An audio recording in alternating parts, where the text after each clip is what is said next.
Baseball. Today, the Mets take on the Montreal Expos. Participating advertisers are Budweiser, the king of beers and proud sponsor of the U.S. Olympic team. For all you do, this Bud's for you. Datsun, Nissan builders of high-quality cars and trucks for 50 years. Available at your Datsun dealer. Manufacturers Hanover Trust, where our facts make your money worth more. Pitching for the Montreal Expos in today's game is Charlie Lee with a record of 2-1, an earned run average of 2.53.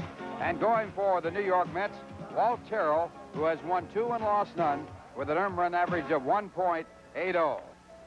Well, hi, everybody. I'm Ralph Kiner, along with Tim McCarver and Steve Zabriskie for the second game of this homestand, the Mets against Montreal, and a young pitcher, Walt Terrell, going for the Mets. He has won all of his games so far this year. He has to stop a losing streak. A losing streak of 3 games, 2 to the Cubs and 1 to the Expos. Going against Walt, Charlie Lee, a tough assignment for the Mets. He was 4-2 last year, 7-4 lifetime against the Mets. So I don't think you'll see the same thing happen today that you saw yesterday, a 10-0 blowout. Yesterday, the Mets lost to the Montreal Expos before 47,000 people. Speaking of pitchers, let's go down to Steve Zabriskie and his guest.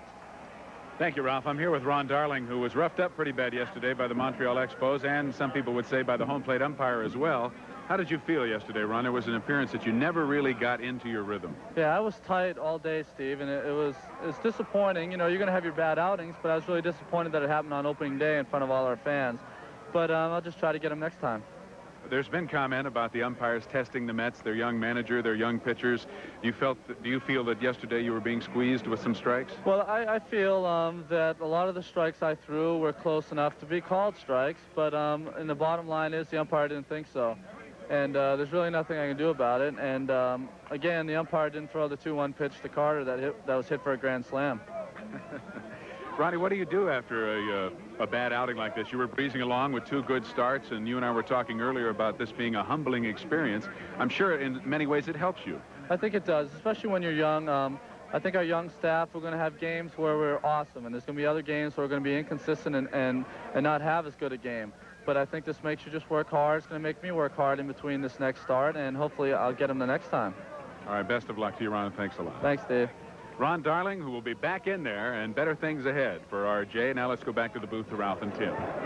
Well, the Mets have won 6 and lost 4. The Expos have won 6 and lost 5. And defensively for the Mets, it's Keith Hernandez at first base, Wally Backman at second, Jose Oquendo at short. Hubie Brooks playing third base, George Foster in left field, Mookie Wilson in center field, and Darryl Strawberry in right. The catcher is John Gibbons, and the pitcher is Walt Terrell. Terrell comes in with a record of 2-0, an earned run average of 1.08, and he has 1 victory over Montreal in his career.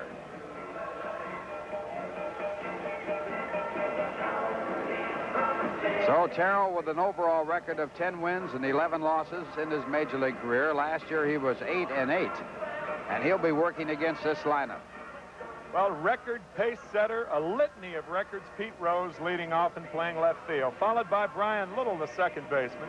The fine center fielder of the Expos, Timmy Raines, who moved from left field to center field. For Andre Dawson, who will play right field with those bad knees. He'll bat fourth. Gary Carter with a big grand salami yesterday will bat fifth. Tim Wallach on a 10-game hitting streak, the third baseman batting sixth. Terry Francona, the first baseman, batting seventh. Argenis Salazar, the shortstop, will bat eighth, and Charlie Lee from Memphis, Tennessee, will be the pitcher. And the manager for Montreal, Bill Verdon, former Major League ball player, another former Major League ball player, Davey Johnson, the manager for the New York Mets.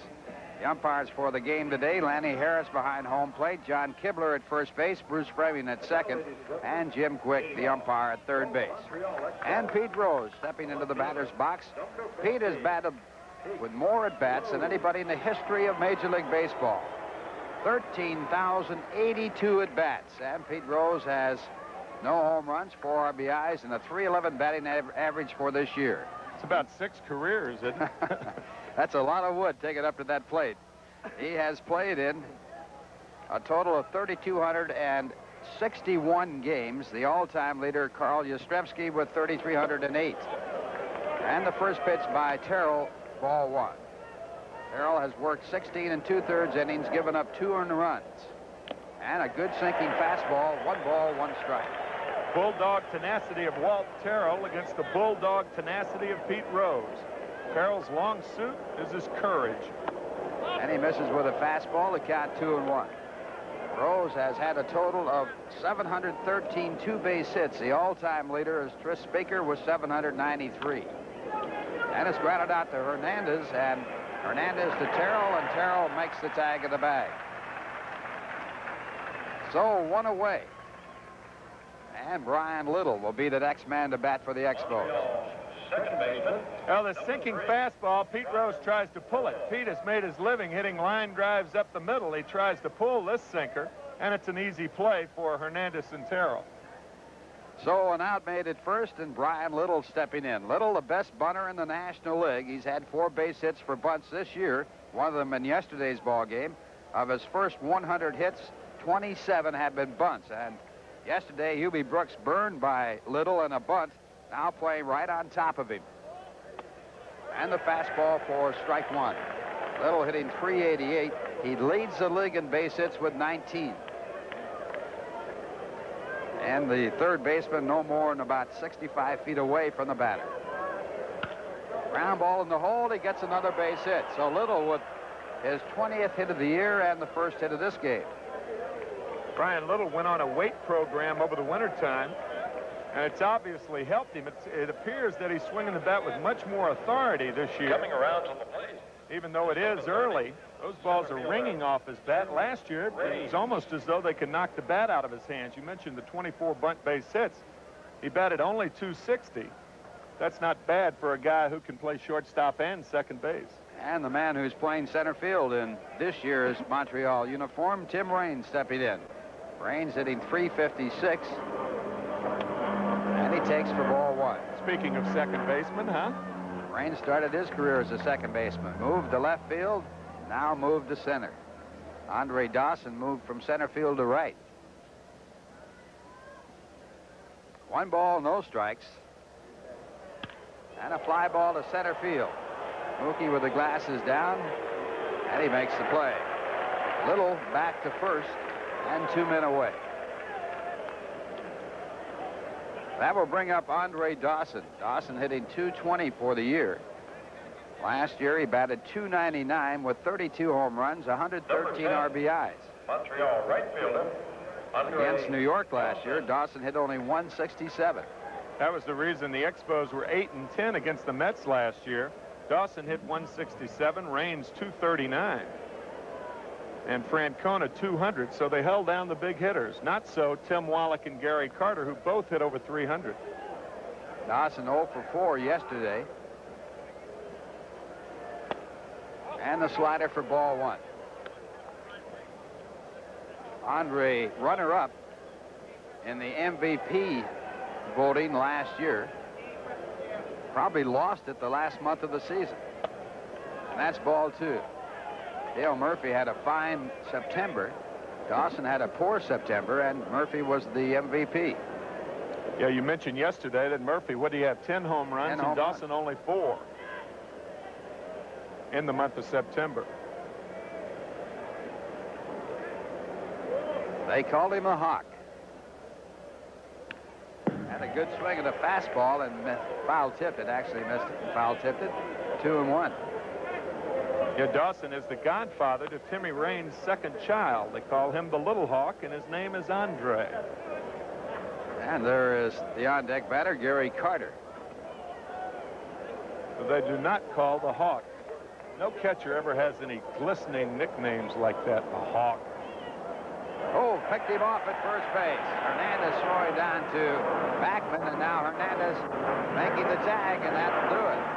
So the pickoff going from the pitcher to Hernandez to Backman, back to Hernandez, and the side retired. 1 hit, no one left, and the score at the end of 1/2 inning. The Expos nothing. The Mets coming up. Now here's a word from Budweiser.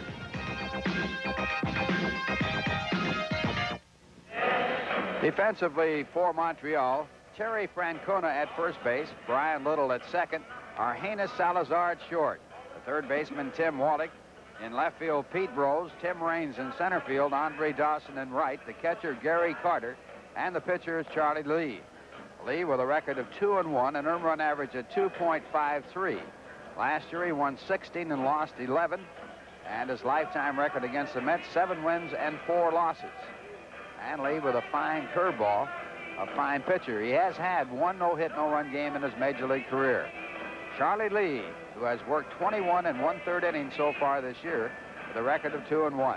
And the lineup for the Mets, Wally Backman leading off and playing second. Jose Oquendo, the shortstop, batting second. Keith Hernandez, the first baseman, batting third. George Foster in the cleanup spot, followed by Darryl Strawberry. Mookie Wilson batting sixth. Hubie Brooks batting seventh. Catcher John Gibbons batting eighth, and Walt Terrell batting ninth. And the Mets got out of the first half inning by picking a runner off first. Let's look at it again. Outstanding move by Terrell, as Little is just flat-footed and can't get back. And now the rundown play. Backman back to Hernandez, who makes a diving tag at Brian Little. The fewer throws, the better in a rundown play. And Hernandez, running the runner towards second, got rid of the ball quickly. And Walt Terrell, as you look at him there right now in the center of your picture, gets out of the inning. Yeah, the reason you get rid of the ball quickly is you want to have him run back to first. In case there's an error, you want him to stay at first base. Every organization trains guys in rundown plays to make it that way, and the Mets made it very effectively there. So Wally Backman, the leadoff. Wally 1 for 4 yesterday, has been on base 13 of his 27 plate appearances.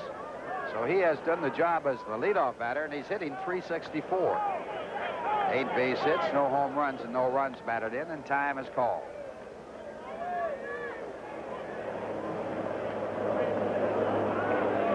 Time called by home plate umpire Lanny Harris.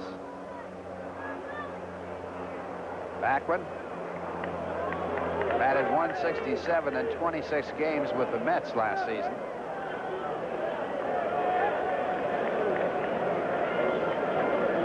And Charlie Lee's fastball is fouled away.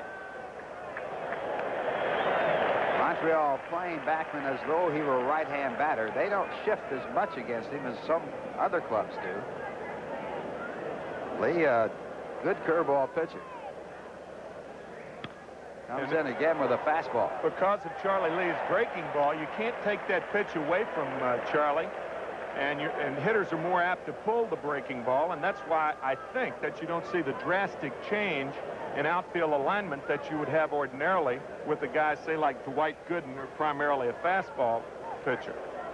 Well, the shift is pretty much straight away, and 2 fastballs on the first pitch that Backman would not pull, and he fouls off another fastball. So with fastballs being thrown, Tim, they are really not lined up defensively the right way. Well, that's why you don't drastically line up. You can't take a pitcher's best pitch away from him. Charlie Lee's curveball's as good as his fastball. That doesn't mean you always have to throw in fastballs. Consequently, play them straight away. There's the curveball, and he hits it in the air to shallow left field. Salazar calling for the ball and then losing it, and Backman ends up at second base on the misplay. So Pete Rose and Salazar not getting together, and the ball drops in for a double. Well, Salazar was waving Pete Rose off. Now, unusually, Backman pops this breaking ball the other way. Now, watch Salazar. Salazar waving off Pete Rose. Watch that right arm. See, he's waving him off, and now he lets Pete catch it. In my opinion, it's Salazar's problem there because he waved him off. You can't say, I got it, you take it. That's what he did say. When he saw he couldn't get it, he started to look for some help, and there was no way that Rose could help. So the Mets have a base runner, and Jose Oquendo steps up. Jose batting .172. He's been at bat 29 times officially.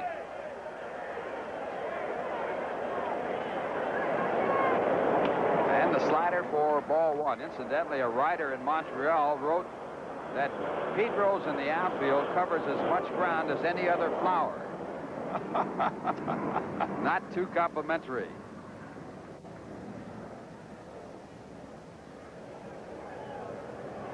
But in that case, definitely the shortstop's problem and fault.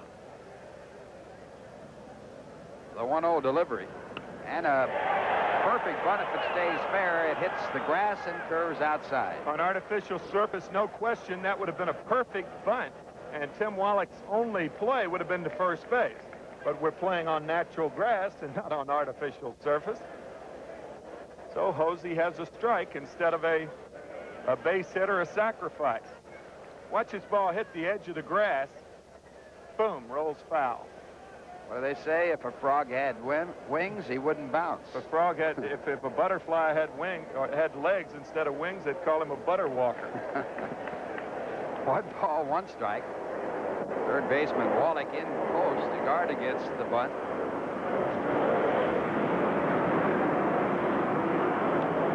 And this time, Oquendo had an idea about bunting, but bunting out toward the second base side.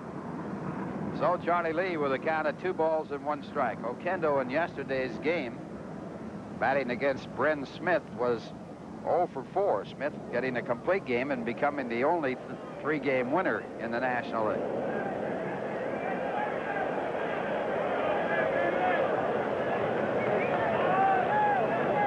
And it's right back to the middle. It'll get the runner over to third. A good play by Salazar to field the ball and back at second and pick up the out.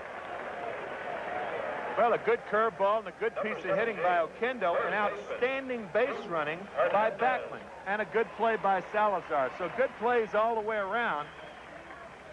Baseball at its finest. Good curveball, hit well. Salazar makes a nice play, and Backman makes a nice play by going to third, because had Lee caught that ball, he would have been caught in a rundown. And what can't be overlooked, Ralph, is Backman getting to second base on a routine pop-up. A lot of guys wouldn't have been running hard, and Backman got over there to second and now moves to third on this replay. Actually, he moved before the replay. Now it's Keith Hernandez. He takes a fastball for a strike. Hernandez had a 4-game hitting streak stopped yesterday when he went 0 for 3. Batting at .250 for the year with 10 base hits. Infield back for Montreal at first, second, and short. And that's ball 1. 1 ball, 1 strike. Any ground ball to Tim Wallach at third base, there might be a play at the plate, and Backman would have to be alert for that. This is what guys work on in batting practice. Their leads off of third base and going in on contact on the ground. You can always cheat an extra step on a fly ball and lean forward and cheat that extra step. If the ball's in the air, you have ample opportunity to get back and tag up. Hernandez has driven in 3 runs so far this year as Charlie Lee works from the set position. And the breaking ball hit off the end of the bat, and the count 1 and 2. We were talking about Charlie Lee's breaking ball before the game, Ralph, and it's almost like a fork ball. He has such tight spin on that curveball. To me, it is the toughest kind of curveball to hit, and you made an interesting comparison with Charlie. Sal Magley, the great pitcher, threw a curveball that was a very tightly wrapped curveball. Didn't break much, but always broke sharply. There's a drive to right, and the Mets will have a run. This might be extra bases. It's off the wall. Hernandez will have to hurry to get second. Here's the throw, and he's out. Keith Hernandez gunned down by Andre Dawson, who has an outstanding arm. I'll tell you one thing. This is one of the best plays I have ever seen off the outfield wall. Hernandez hits this ball so hard, running all the way. Andre Dawson, now watch him play at the carom. Catches it on the short hop and throws a key to second base to get Hernandez. Close play, but I think Keith was out. What a play that was by Dawson. Well, Dawson, a great center fielder, showing why he is an outstanding right fielder, being moved there this year. Mets do get the lead, 1-0, as George Foster steps in.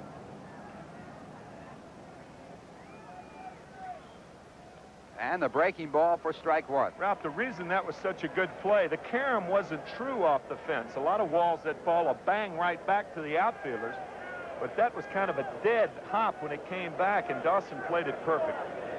Foster hitting .244. He leads the club in runs batted in with his 9. He's hit 2 home runs. And the fastball fouled back. First 3 times up yesterday, Foster had that black bat, which is not only different in color, but different in weight. It's 3 ounces heavier than the bat he's using now. His black bat weighs 35.5. The white bat, which is a Keith Hernandez model, weighs 32.5.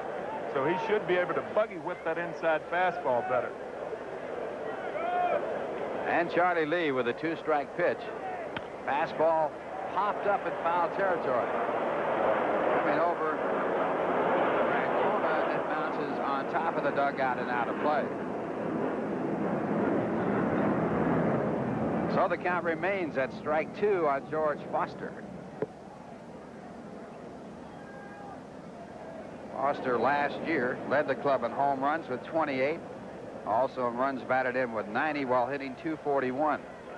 On deck batter Darryl Strawberry.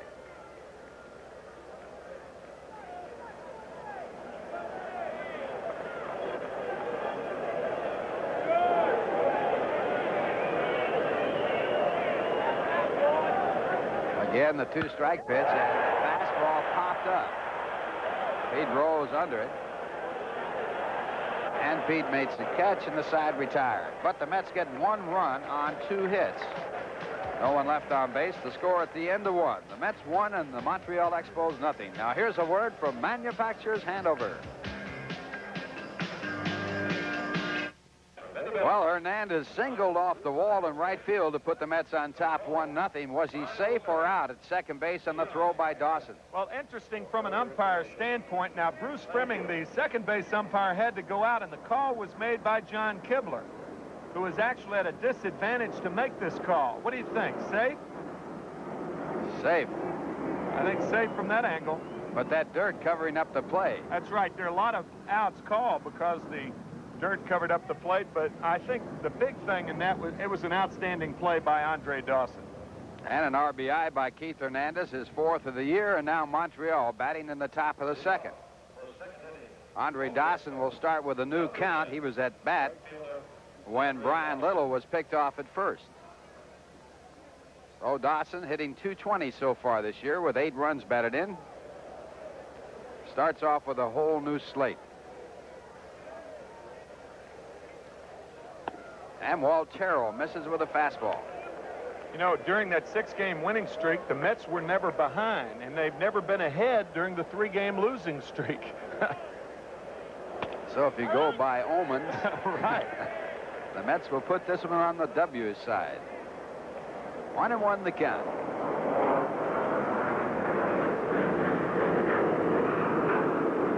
Great breaking ball in the perfect spot. Boy, I'll tell you, nobody's going to hit that pitch, even if they're looking for it. That was a textbook slider right there. 1 ball, 2 strikes on Andre Dawson with Gary Carter on deck. And a line drive base hit. So Dawson comes back and picks up a single. Second base hit for Montreal. And he reaches out on this one and gets a base hit. Watch his rear end on this. Slider away, not down like the last one was. And watch his rear end. Boom. Takes a lot of strength to do that because he wasn't using the lower part of his body to hit that ball with.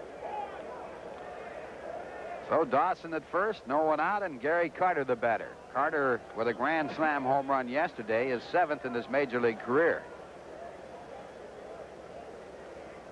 Batting .341 for the year with 14 runs batted in. Fastball, a strike. Guys get hits like that, like Dawson just did. You got to tip your hat to him. You made a pretty good pitch on him, and guy just hit the ball, not on the solid part of the bat. Gene Mock used to say, a catcher's primary responsibility is keep the ball off the big part of the bat, or call pitches that are kept off the big part of the bat. And Carter bloops one to center. Coming up in the ball is Mookie Wilson. Andre Dawson over to third on the bloop base hit. And Montreal with the tying run at third, and Carter the go-ahead run at first. Well, again, no pictures, just numbers. Gary Carter got jammed on that pitch. 29. He flared one in there, allowing Andre Dawson to go to third. Outstanding base running by Dawson. A lot of guys, even with Dawson's speed, would have stopped at second. And that'll bring up Tim Wallach, who has a 10-game hitting streak. Wallach in yesterday's game was 2 for 4 and a chance to pick up another RBI. Ground ball toward third and on through into left field. Dawson scores the tying run, and Carter goes to second base. So Wallach gets a handled base hit. The 3 next hits in a batter row. Well, is it's the a first ground baseman ball. for the Had you been Expos, playing a couple number steps to 16, the left. Of course, there's Terry a butterfly. If a Francona. butterfly had legs instead of wings, they'd call him a butter walker. Could have been a double play ball. It wasn't. Now the Expos have a chance for a big inning. Runners at second and first, and the batter will be Terry Francona. That matches Tim Wallach's all-time hitting streak with 11. He had an 11-game hitting streak last year. He is red hot with the bat. His 13th RBI in those 11 games. And Francona batting at 344, stepping in. He takes ball 1. Montreal leading the National League in hitting with a team average of 294 coming into this game.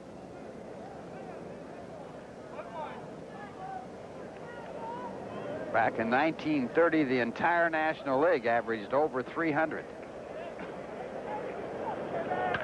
Hard smash to right, a base hit. Strawberry takes it on one bounce. The runner being held up at third. The throw cut off by Hernandez, and the bases are loaded. Carter held up at third base, and behind him Wallach at second and Francona at first. Well, third base coach, that ball down and in, boy. Not too many left-handers miss those pitches. I don't care what kind of velocity or what kind of action you have on whatever pitch it was.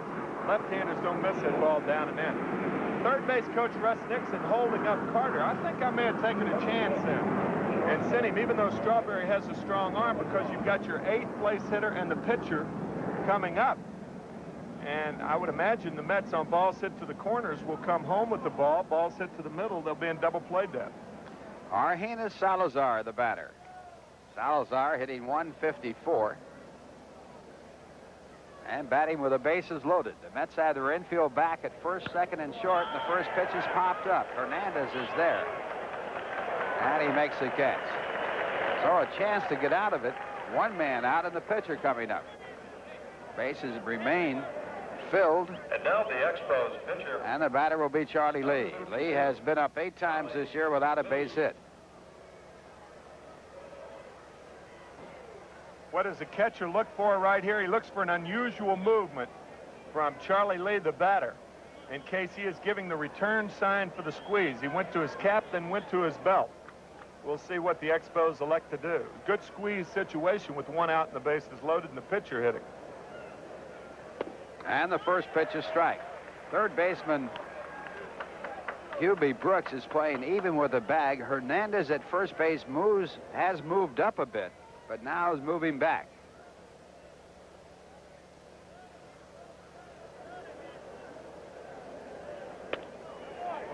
And it's ball 1. 1 ball and 1 strike.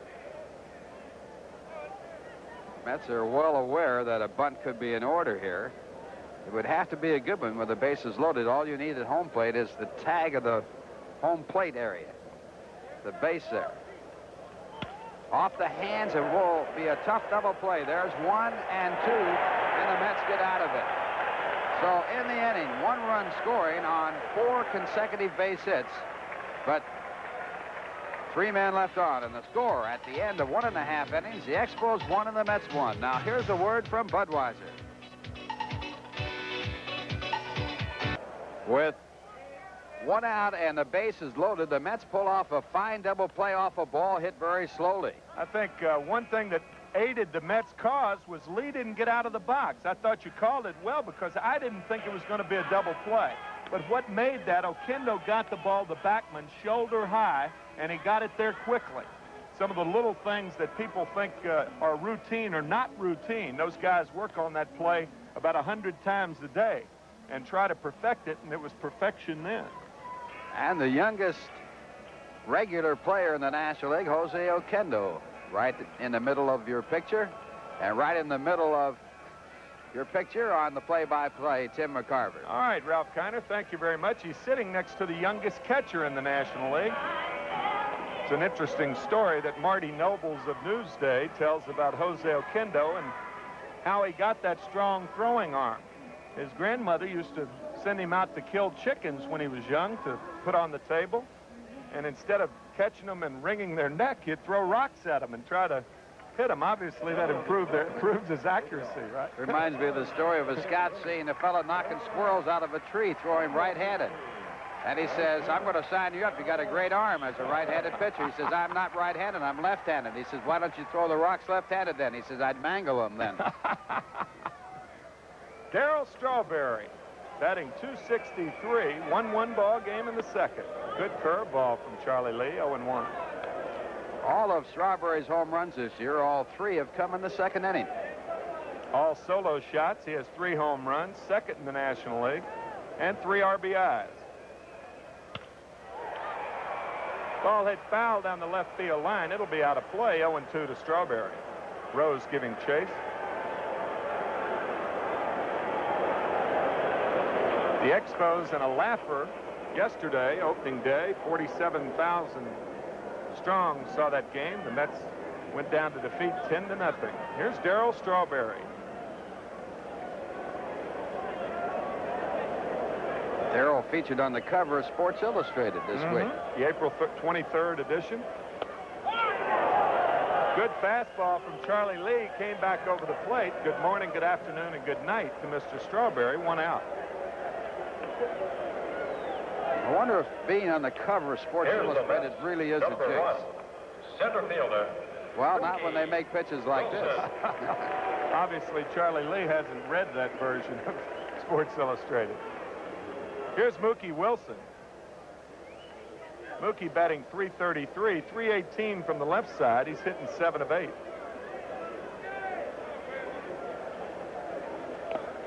Oh, bad breaking ball. Mookie swinging and missing. Good breaking ball, but a bad swing. The breaking ball out of the strike zone.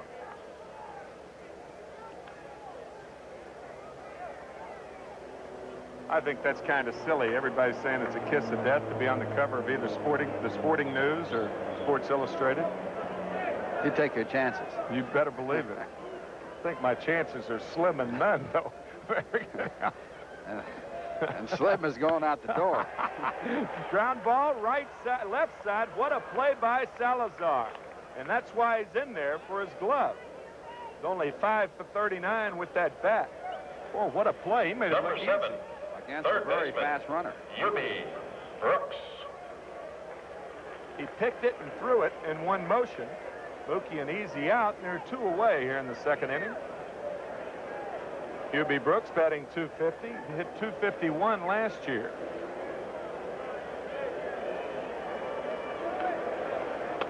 Good fastball from Lee. Charlie Lee's greatest asset, I think, is that extension he has. He really reaches out. He's 6'4", 200 pounds, born in Orleans, France. Good. Looked like a split finger forkball there. 0-2 to Brooks. Charlie Lee is the only person born in France to pitch a no-hit, no-run game in the major leagues. He's also the only pitcher with a 3-letter name that has pitched a no-hit, no-run game. Very appropriate since he's playing in the French-speaking province of Quebec. Jams him with a fastball, so the Expos with a few flares in their part of the second, and the Mets come right back. Hubie's a good 2-strike hitter, don't you think? Well, she counted for the fact that he was a good hitter with men on base. Batted .354, led the National League with runners in scoring position last year. John Gibbons had his first Major League base hit yesterday. He's 1 for 15. A couple of knocks will get him straight. Throw to first. Brooks back. This Expo team obviously thinks Hubie Brooks can steal bases. They sure have thrown over there a lot. Last year he had only 6 stolen bases, and he's on to first base with 2 men out. That is almost a balk. Charlie Lee did not move that left foot to first base. You cannot deceive the runner in your attempt to pick a runner off at first base. Charlie came very close to a balk there. Oh, it hit him with the fastball. Tried to come inside, so John Gibbons moseys down to first.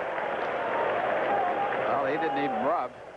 Oh, he's not going to rub. You remember that foul tip the other day in Chicago? Hit him right on the knee, and he didn't even flinch. Let's look at it again. Fastball in on him. Hit him off the elbow. That's a tough spot. It hurts when you get hit there, but he hasn't rubbed yet. and it brings up a good hitting pitcher. I was going to say, Charlie Lee's in a tough spot now. Walt Terrell with 3 home runs last year. He's 1 for 7 this year. Can swing the bat. Runners at first and second, 2 out, 1-1 in the second.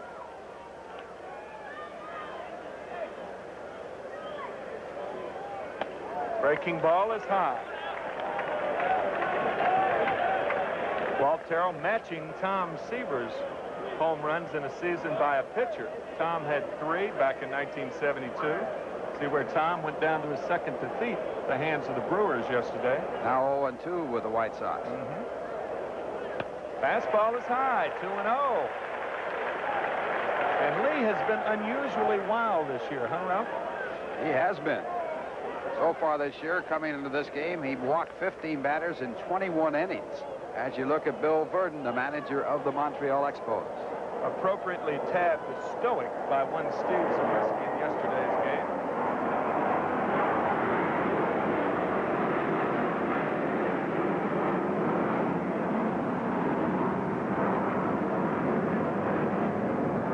To Terrell, 2 out. Fastball is outside, 3-0 to Walt Terrell with Wally Backman on deck. Normally a pitcher wouldn't be taking in this spot. It might be possible that Terrell will be hitting away. He's that good a hitter as you look at Backman. Be very interesting should Davey Johnson elect to give him the hit sign. He doesn't. 3-1 to Terrell. They threw him a slider there, didn't they?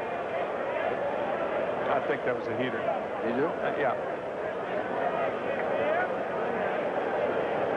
Bill Verdon managed the Yankees and never won a game in Yankee Stadium. It's because they played in Shea. That's right. Swing and a miss by Terrell, 3-2, so the runners will be off here. Mets have to be alert. If you're on base in this situation, you're not running to steal the base. You cannot be ever picked off in this situation. Gibbons at first, Brooks at second. Swing and a miss, he got him, so Charlie Lee running the count to 3-0 on Terrell. Comes back and strikes him out, his second strikeout of the inning in the game. No runs, 1 hit, no errors and 2 left. At the end of 2 here at Shea, it's 1-1. Now a word from Dotson. Fans, a reminder that this copyrighted telecast is presented by authority of the New York Mets Baseball and WOR-TV and is intended solely for the private, non-commercial use of our audiences. Any publication, reproduction, retransmission, or other use of the pictures, descriptions, and accounts of this game without the express written consent of the New York Mets and WOR-TV is prohibited. Tim McCarver and Ralph Kiner, along with Steve Zabriskie, who will join Ralph in the 4th inning, bringing you Mets baseball here on WOR. And the batter, Pete Rose. He tapped to first base. 3-1 play back in the first. Pete with a couple of base hits and an RBI in yesterday's game. He needs 187 hits to tie Ty Cobb. Fastball inside. Unusual that Rose would get his 3,000th single and 1,000th extra base hit in the same season, 2 days apart. Ground ball, Terrell snares it and throws out Pete. So Pete now 0 for 2. And the batter's going to be hot-hitting Brian Little, who leads the National League in base hits with 20. He's single and was picked off first base back in the first inning. Brian Little. He almost hit a home run in yesterday's ball game, something that he has done only one time in his career. He did it against Ed Whitson of the San Diego Padres last year. Done it only 3 times in his pro career, having 2 home runs in the minor leagues in his 4 years in the minor leagues. Hubie Brooks can almost carry on a confidential conversation with Brian Little. He's so close. He could shake hands with him. Telling you. Well, you got to take that push bunt away from him.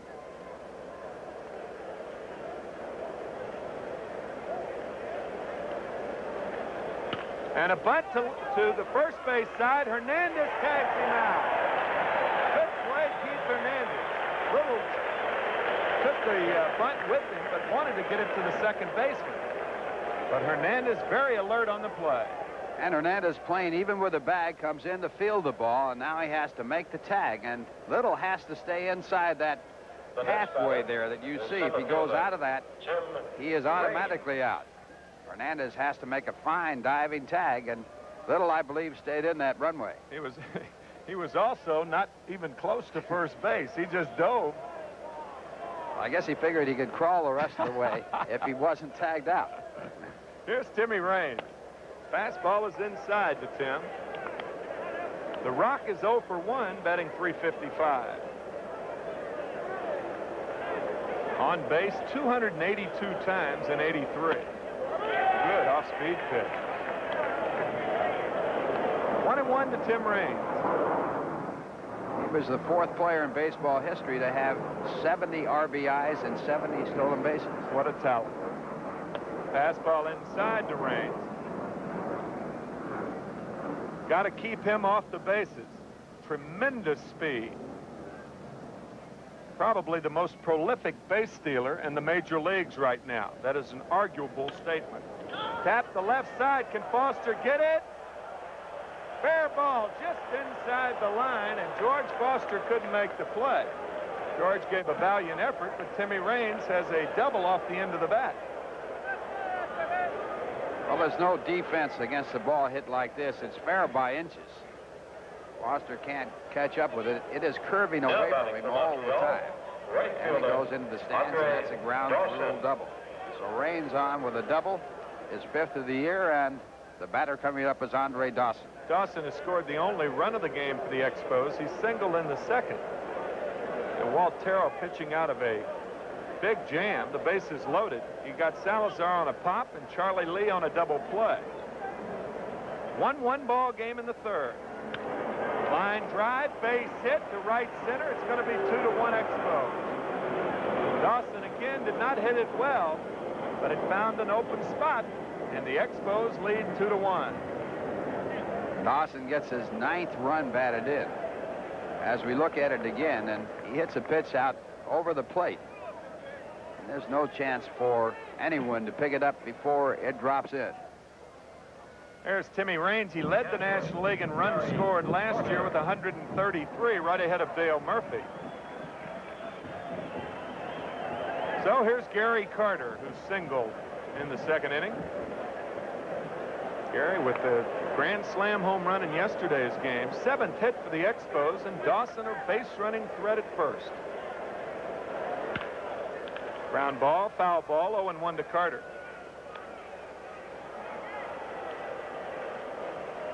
Entering this season, Gary Carter had caught 1,253 games.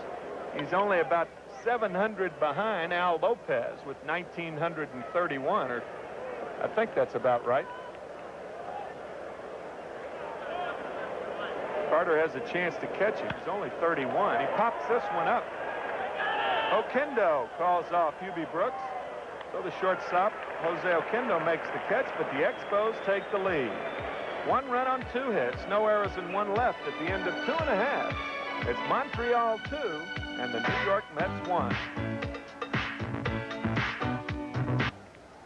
Fans, the Mets 1984 official yearbook is now available. This year's yearbook is 96 pages of full-color photos of all the players and includes a special 12-page section on 10 of the Mets' most memorable characters. The book contains many more features, including historical sections detailing Mets managers, relievers, and pinch hitters, as well as sections on Mets and the Rookie of the Year and Gold Glove winners. The yearbook, always a collector's item, can be purchased by mailing a check or money order for $4.52. Promotion Graphics, Department M, as in Mets, 160 Varick Street, New York, New York, 10013. Please make all checks payable to the New York Mets. And fans, a reminder, due to the NHL or NBA playoff games, we will not televise Friday night's Mets-Phillies game. Our next telecast will be Sunday at 1:30 p.m. from Philadelphia. As you look at Davey Johnson. Incidentally, Tim, the all-time record for games caught, Al Lopez, 1,861. Second to him, Rick Farrell in the American League, the all-time leader, 1,806. Rick Farrell has been elected, or actually has been put into the Hall of Fame, and Al Lopez also in the Hall of Fame. So Gary Carter's only 600 behind Al, huh? That's it. 3 seasons, 4 seasons. Yes, this is his 1,260th game. So he is only 600 behind Al Lopez, and being as young as he is and as durable as he is, I would think he's probably got the best chance to catch Lopez. Johnny Bench is 4th, I believe. John retired really ahead of his time. He could have stayed in there a little longer as a catcher. And his last 2 years, he was a third baseman. Here's Wally Backman, the second baseman, who's 1 for 1, and he's got a run scored. Doubled and scored a run in the first, a ball that Pete Rose and Arrhenius Salazar couldn't get together on. Good strike from Lee.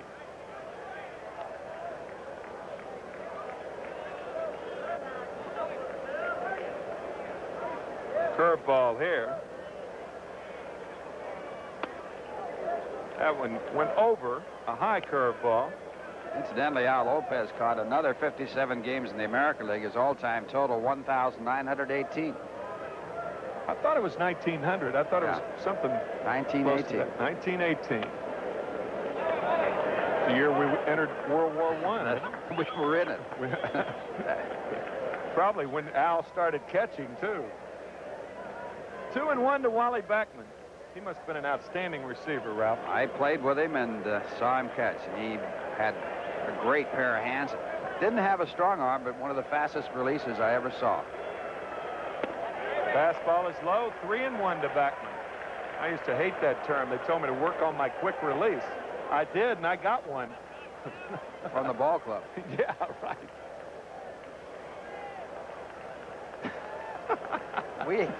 We had an announcer in Pittsburgh named Rosie Rosewell, and every time a pigeon would be seen, he'd say that would mean a run for the Buccos. Ground ball left side. The slick fielding Salazar can't make the play. A little bit mentioned Lopez's hands. Salazar's were a little too quick then. He was trying to throw the ball before he caught it, knowing that Backman gets down the line. And in his haste, he doesn't get possession. Let's look at it again. He knows Backman can fly. There it goes right off his bare hand, and he just didn't handle it. That'll be an error. Off the heel of the glove, so an error by Arrhenius Salazar, and the batter Jose Oquendo. Baby likes to hit and run here. Oh, he got him. And he was going, I'll tell you. And just like on a 3-2 count, you cannot be picked off. On a hit and run play. In a hit and run situation, right. Good throw by the pitcher. He was dead. Yeah, Lee just I think it surprised Lee that he was off so far. He just kind of lobbed it to first. So we'll see if it's still on. Another throw to first. Another footnote.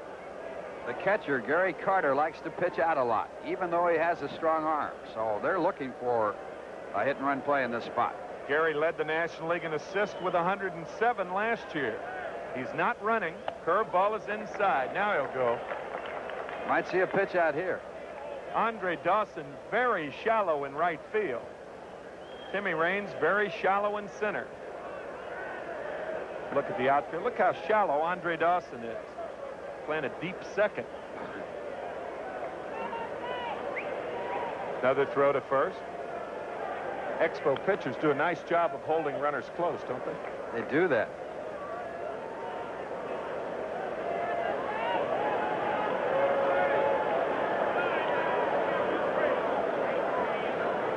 There goes Backman. Curveball. He swings and misses. And a throw by Carter is in the center field, and Backman can't pick it up in time. A very difficult throw for Gary Carter. Looked like Oquendo blocked him out, unfortunately for Carter. And Oquendo did a good job swinging at this ball to keep Carter back. Carter has trouble getting the ball into his throwing hand and throws it in the dirt. The ball bounces away. Backman didn't know where it was, or he could have gone over to third. That's an excellent point, Ralph, to keep the catcher back. Even though the pitch is not designed to hit on the ground, you see Backman looking there. Oquendo swung anyway, and kept Gary Carter back, and I think that's why he made the bad throw. Good point.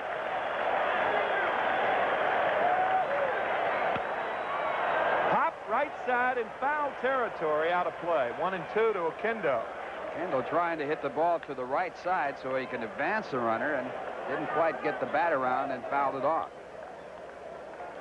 Posey did the job with Backman on second and nobody out in the first. He had a ground ball on a nice play by Salazar. He did move Wally Backman to third, and Backman scored on Hernandez' single to right field.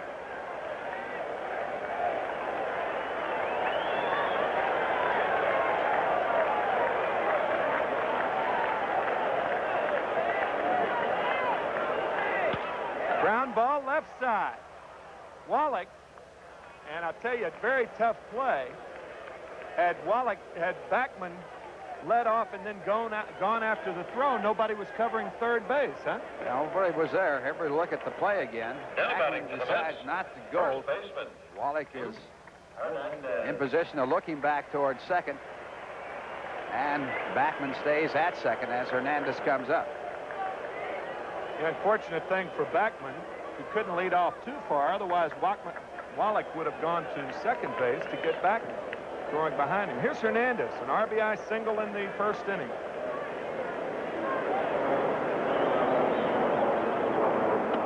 Fastball strike. Probably the longest single Hernandez had ever hit. Off the fence in right field. Outstanding play by Dawson to nail him at second.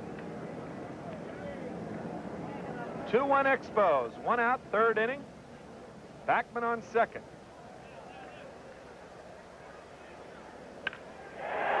Breaking ball hit to left field, but Pete Rose is there, and he makes the catch.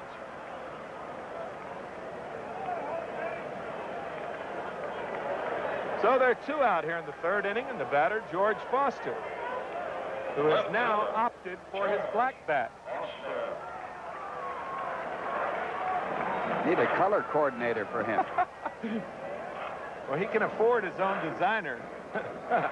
George with a tremendous 6-year contract for the Mets in 1982, the 1982 season.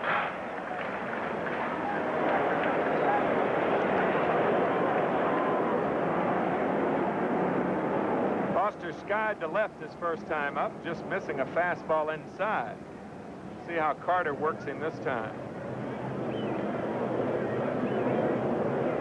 Moving in.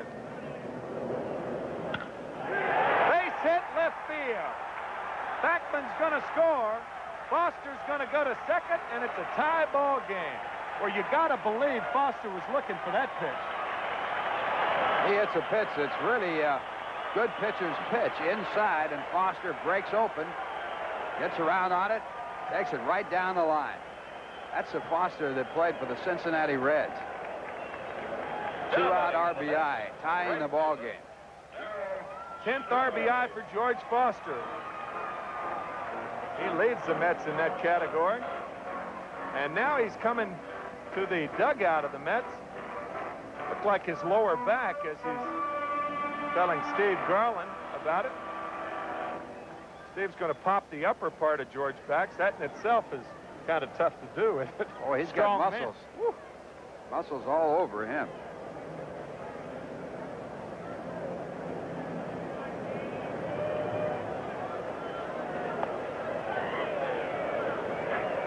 Foster getting around on the inside fastball, hitting it down the line for the double. Let's see what happens as Backman scores with Foster at second base.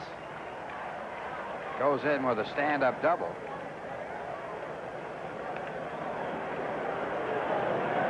He may have done it on the swing, Ralph. He swung awfully hard at that fastball. And all sorts of things can happen to hitters. Rusty Staub broke a bone in his hand checking a swing, and there are a lot of hitters that have done that. Well, you can pull a rib cage muscle. Rib cage, Even though we have a delay here caused by the Mets, Charlie Lee, the pitcher for Montreal, certainly is in no hurry on the mound. He is a concessionaire's delight. All right. George may have got some heat on his lower back as he goes back out to second after that RBI double. Looks like George is all right. So a big 2-out double by Foster ties it. And I am surprised they're pitching to Strawberry. I am too. First base open.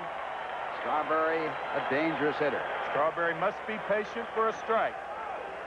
A lot of pitchers will pitch around him in this situation. Fastball is low. Pitching around a batter means throwing the ball outside the strike zone and hoping he'll go after a pitch that he can't handle. It's a lot easier doing it with a man on second, because then a breaking ball in the dirt will get by Carter. He only goes to third and not scores. I do not believe in pitching around hitters with runners on third base. Fastball is low, 2-0. They may go ahead and walk him now. This decision is made by the manager of the ball club. Usually they tell you, don't give him anything good to hit, but don't walk him. That's the pitching coach. Don't give him anything good to hit, but don't walk I think that doesn't put the catcher in a bind. Fastball is low, 3-0. This is the most intentional, unintentional walk I've ever seen. Strawberry definitely will be swinging if they elect to pitch to him. Probably get a breaking ball here. I'm really surprised they'll even pitch to him here. Me too.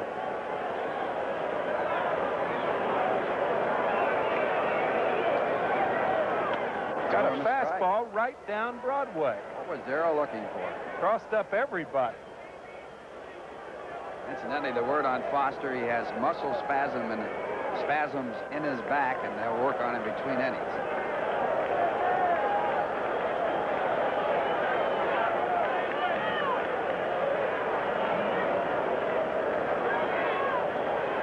Fastball is inside.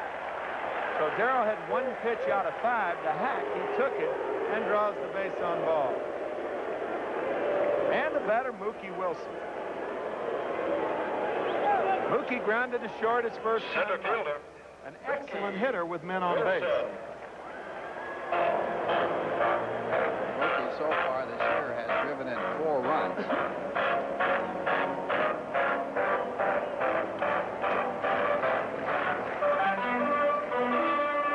One thing you won't do with Mookie is walking. He had only 18 walks and 630 at-bats last year. QB Brooks on deck. 2 out, first and second, tie ball game. Swing and a miss.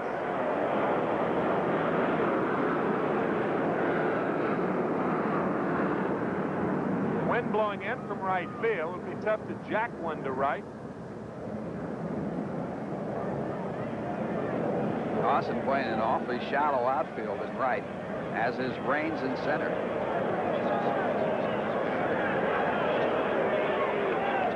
Breaking ball, foul ball. So Charlie Lee is ahead of Mookie Wilson, 0-2. There's Mike Torres, who has missed a start because of that blister on his thumb.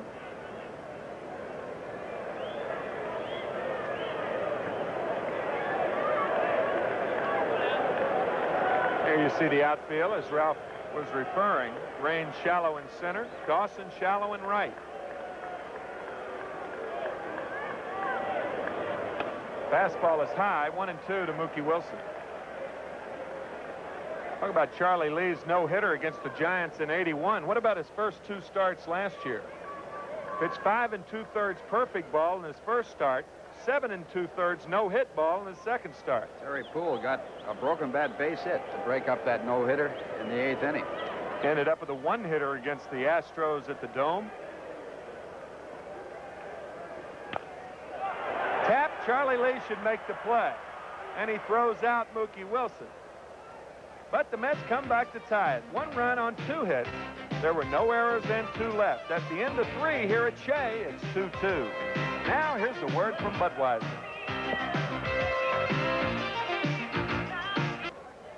The New Jersey Nets open their NBA playoffs against the Philadelphia 76ers. From tip-off to the final buzzer, all the action is on Channel 9, beginning at 8 tonight. Well, they say some people are pigeons. And coming in to join us here for the play-by-play, Steve Zabriskie. I'm not really sure what that means, Ralph, but thank you very much. Leading off the fourth inning. I think our director, Bill Webb, is fascinated with that pigeon today. Hi, everybody, as we go to the top of the fourth inning. In a 2-2 ball game, Tim Wallach, Terry Francona, and Argenis Salazar to face Walt Terrell.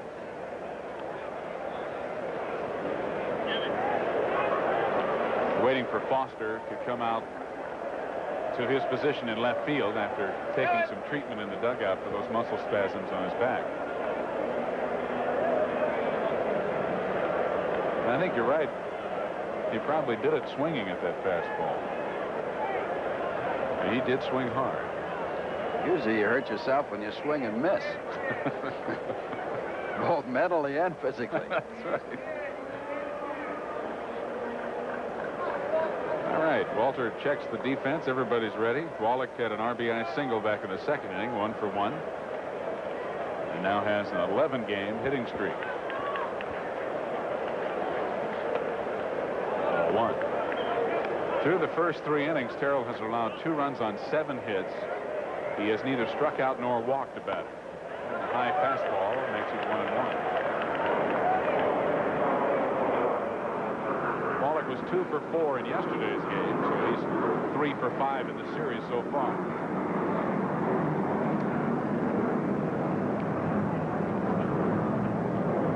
Outside, 2-1.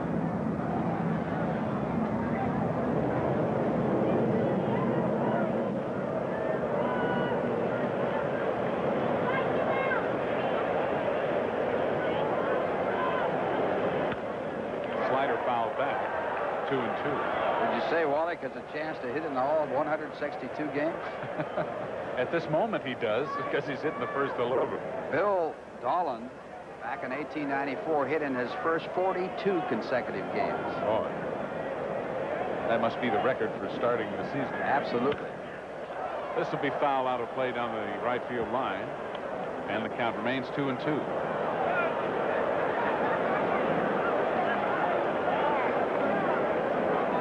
Of course, 56 is the all-time.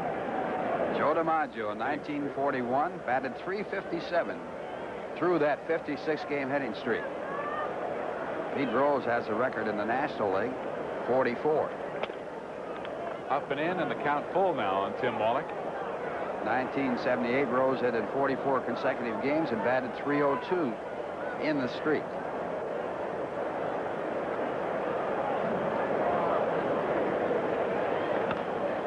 Popped up behind home plate, out of play, and it's still 3-2. Imagine the pressure, Ralph, that a hitter goes through. Even though when DiMaggio had the 56-game streak, there wasn't the media attention and the electronic media that there is today, but I'm sure that it was just as tough on DiMaggio as it was on Rose. I think it was tougher on Rose. Do you? Because of the because of television and the media attention. And they play things up more. The coverage is so much larger. Right. Whereas DiMaggio might have 5 or 6 writers around, Pete Rose oftentimes would have 20, 25 members of the media.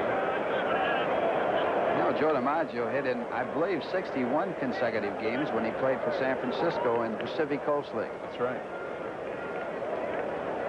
So he had some experience. Yeah, but Old Seal Stadium in San Francisco was not the major leagues. It was for a while when the Giants moved there. Ground ball to short. Oquendo knocks it down, can't make the play, and will probably receive an error. It is being scored as an error. It's not an easy chance, and I believe the ball takes a bad hop on it. Let's take a look at it again. Right here, it stays down. And Oquendo charged with an error on the play. So both shortstops now have been charged with an error. First error in the ball game, charged for the Mets.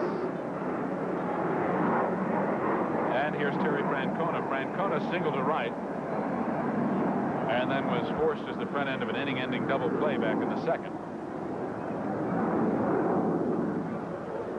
Ball ball one. Like in yesterday's game, Montreal with a lot of base runners.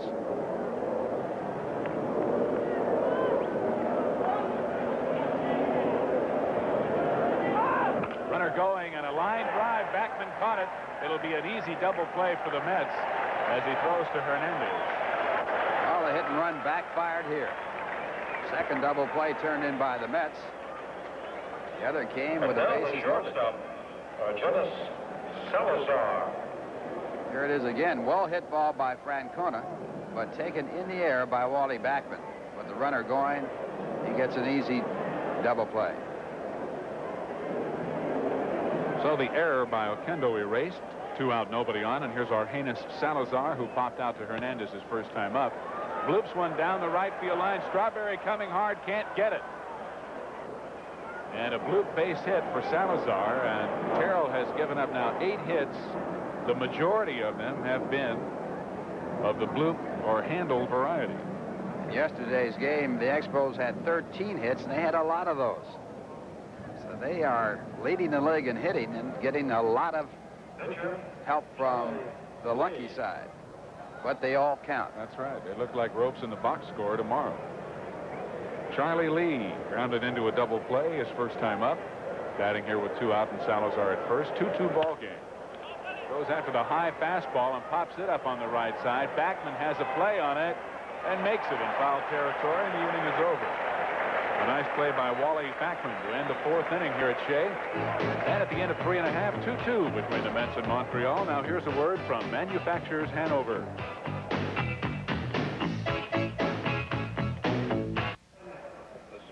Mets manager Davey Johnson in the dugout as the wind has picked up and the sky has clouded over here at Shea after sunshine to begin the ball game. Across the crowd. And Davey Johnson's old ball club, Baltimore, having their troubles. The world's champions off to a 2-8 start in last place, and they're losing the day to Toronto after 3 1/2 innings, 3-0. There you see the center field flag. A couple of innings ago, it was hanging limp in a dead calm here at Shea. Now, after a roll of thunder drifted by, the clouds have moved in and the wind has picked up. So a threat of rain. And Hubie Brooks will lead it off here in the bottom of the 4th inning for New York. He'll be followed by John Gibbons and Walt Terrell. To face Charlie Lee out of Memphis, Tennessee. You know, he was originally drafted by the Mets. That's right, 1975. Didn't sign with the Mets, and then later on signed with Montreal. Drafted, in fact, by 2 other clubs after the Mets in 76 and 77, and chose not to sign until he was drafted by Montreal.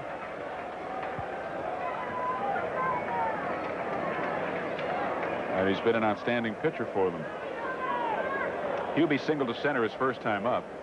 Was 0 for 3 yesterday, 1 for 4 in the series. Holds up, takes a ball outside, and the appeal down to first base umpire John Kibler goes for naught, so ball 1.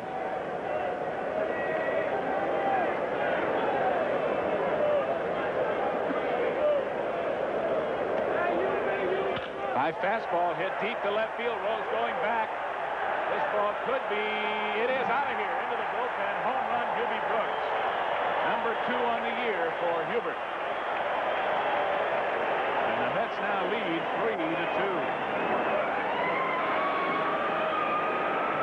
Threat of rain. That lead is very important right now. And if you review the pitching sequence to Hubie Brooks, the first pitch, a curveball low and outside, and Hubie looked like he was looking for a fastball, and he gets it. And it's inside, and he's ready for it. And he hits it over the left field fence. And the Mets take the lead. Hubie Brooks last year had 5 home runs. This year, he has picked up his 2nd. Last year, the Mets had 3 home runs off Charlie Lee, 1 by Foster and 2 by Heath. John Gibbons strings right through a fastball, strike 1. As you see, Gibby hit by a pitch his first time up.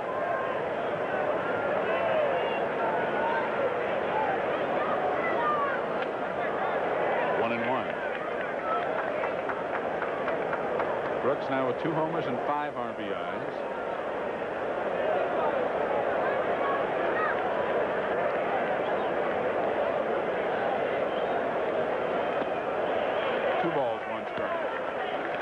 John Gibbons picked up his first major league hit yesterday. Went 1 for 3 in the ball game. Now hitting .067. At this point in the season, a 3 for 4 day could change that drastically. That's right. Good take as a few hits bunched together. On the inside corner, it's 2-2. He hit 18 home runs for Jackson in the Texas League last year, while hitting .298.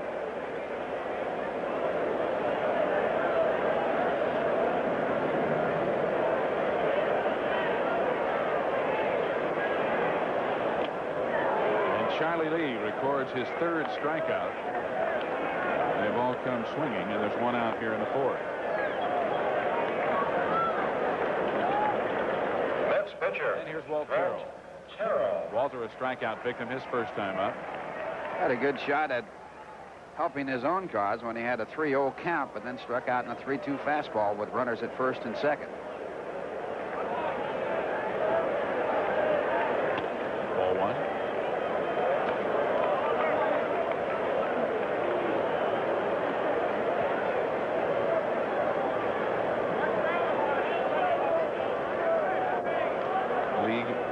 Deliberate worker, as you mentioned before, Ralph. I liked your line of concessionaires delight. You're being nice to him. Deliberate is a very nice word. He's downright slow. Did you know, Ralph Kiner, that the longest professional, not major league, but professional baseball game in the history of organized baseball was played on this date in 1981? I think it ended 60 days later, didn't it? No, I think it ended the next day, if I'm not mistaken. I know it covered 2 days and 33 innings. And Pawtucket defeated Rochester 3-2 in 33 innings over a 2-day period. And there's another strikeout. 2 in the inning and 4 in the game for Charlie Lee. They played that game originally till 4 o'clock in the morning. How'd you like to explain to your wife where you'd been? It was still 2-2, and they played 31 or 2 innings, or 33 innings total. They resumed it the next day, and finally, in the 33rd inning, Pawtucket scored a run.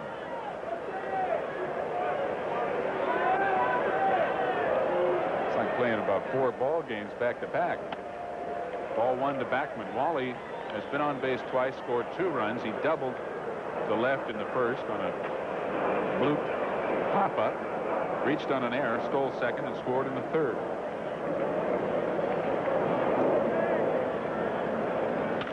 Ground ball to second. Little. And the inning is over. But 1 run on 1 hit by the Mets. Nobody left as Hubie Brooks homered to lead off the 4th inning. And we'll go to the 5th here at Shea, with the Mets now leading 3-2 over Montreal after this word from Getty.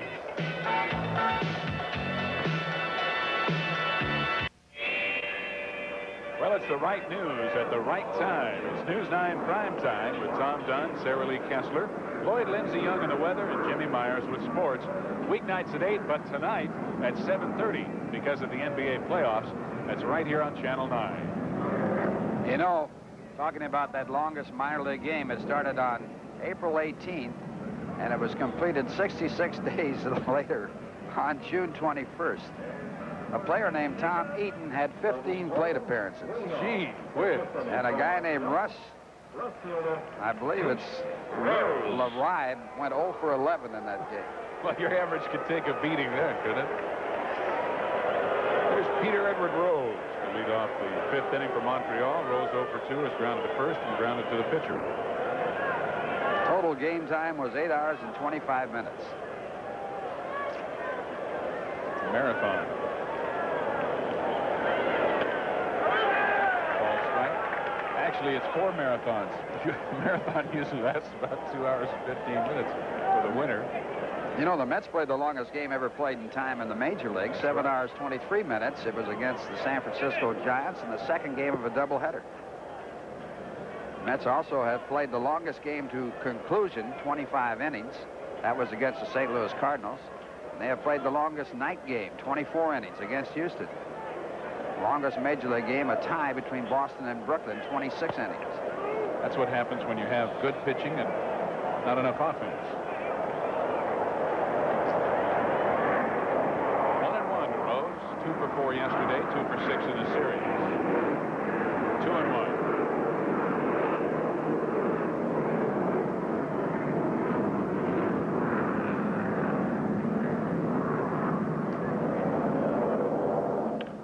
Line drive, base hit, center field. Pete Rose picks up his first hit of the day.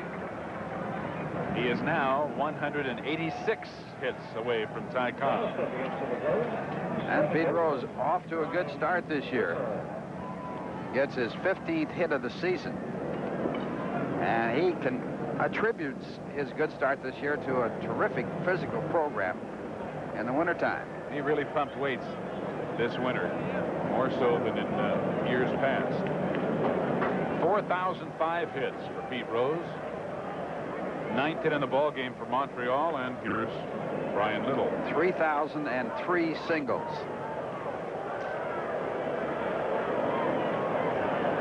Rose is running, and Little trying to protect him, threw his bat at the ball, fouled it off. That's a good job by Little to protect Pete Rose. Rose is not fast. Never was, as a matter of fact. Yeah, you can't say Pete's lost any speed. He never had any. Can't tell when you lose a step that way. That's right. Philippe Alou, the first base coach for Montreal, retrieved the bat. Little 1 for 2. Had a single to right back in the first inning, then was picked off. Tried to bunt, but Hernandez made a nice play to retire him unassisted in the third. Brian has 4 hits in 6 times up in this series. 4 for 7. And he fouls off another pitch, so it's 0-2.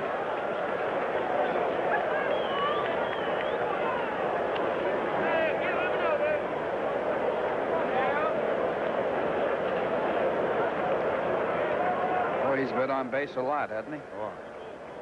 Plays the game intensely. In the first minute he gets to the ballpark.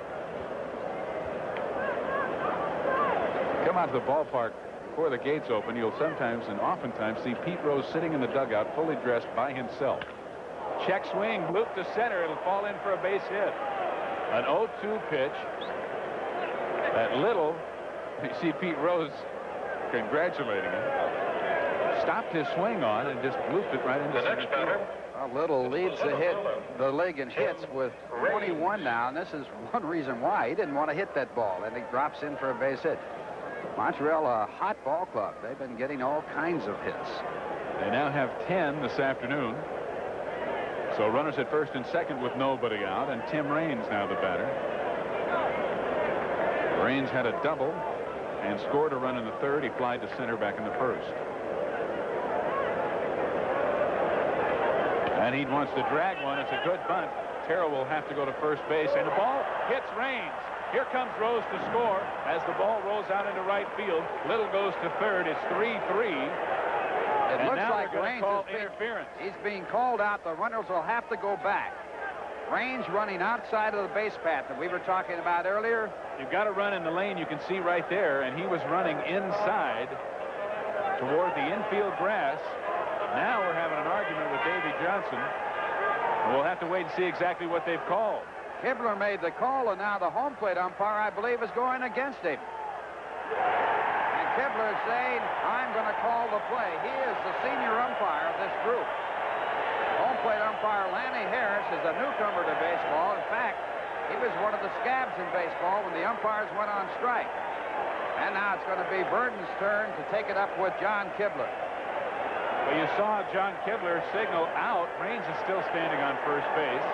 Burden wants to find out what's going on.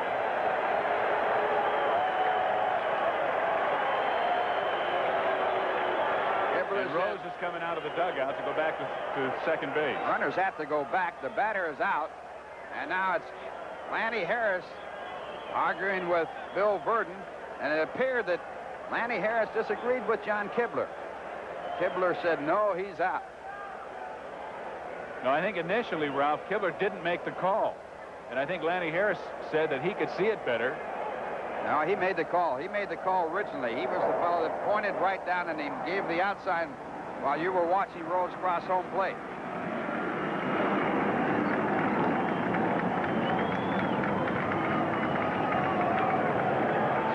those of you who can read lips, yeah, it's going to be 1-3 scoring it as Burden is really getting his 2 cents in, I'll guarantee you. Well, the main thing that umpires are supposed to do is to agree on a call. And if one umpire calls it one way and it's wrong, they're supposed to get together and come up with the right call. John Kibler showing Bill Verdon where Tim Raines was running in the base paths and why he's called out. Little will have to go back to second base. Rosa will have to go back to third. Let's take a look at it again and see if we can pick it up. A bunt attempt by Raines, and Terrell fields the ball and throws to Hernandez. Hernandez is right on the bag. And the ball hits Raines. Bounces away. See now where Raines he's inside. Yeah, yes. he was on the grass. He's inside the line. There's no doubt about it. You've got to run outside of that line, but inside the outside line on the far edge of the base paths. That's why they've drawn that lane in there. Raines did not do that. And so he interfered, and they have made the runners go back to first and second. That goes with the call. That's automatic. Little at first, Rose at second. Raines is out 1-3. The runners do not advance, and there's one out now in the inning. Right fielder, Andre Dawson. Bryn Smith right there, the winner of yesterday's ball game, as Bill Verdon, who seldom shows expression either on the plus or minus side, goes back to his post. And Andre Dawson, who's 2 for 2 with an RBI and a run scored.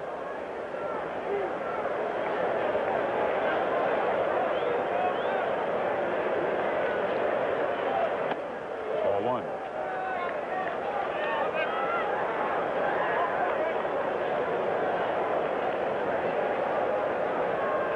It's interesting to see how the players reacted. Raines wouldn't leave first base. Rose wouldn't come out of the dugout. Ball 2. When he finally did, he went to third base. Little stayed on second. And finally, they made him go back. Well, you know that Rose knows the rules. He was just trying to pick up an extra 90 feet.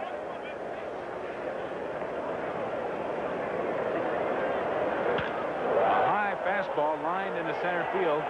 Mookie up with it early. They're sending Rose. Here comes the throw to the plate. It's a good one, and Rose is out by a mile. And a great job by Gibbons on Pete Rose, who tried to bowl him over. Rose, who is known for trying to muscle catchers, and Gibbons doing a great job of taking Rose. Rose put Fosse out in the All-Star game on a base hit by Hickman when he bowled over Fosse. Right here he tries to do it to Gibbons, and the young rookie, youngest catcher in the National League, does a great job on Rose. Look at this. Now Rose is going to take him on. How about that? John Gibbons is one tough young man. We talked earlier about him being hit by a pitch, and in Chicago taking a foul tip and never showing any reaction either time. So Little moves around to third. Dawson, with his third straight hit, is at first base. The Mets still lead 3-2 as Mookie Wilson cuts down what would have been the tying run, and Gary Carter takes a strike. Carter 1 for 2, single to center back in the second, popped out to short. 2 for 6 in the series. Ground ball foul. So Walt Terrell out in front 0-2. Oh, you got to really admire John Gibbons on that play. I guess he knows what he's doing behind that plate. Demonstrated that in spring training. He's cool. He is. Didn't swallow his tobacco either. That is important. There's Pete. And remember, Gibbons broke his cheekbone in spring training in a collision at home plate and showed no fear there. Ball 1, 1 ball, 2 strikes. Runners at first and third here in the top of the 5th inning. 2 men out.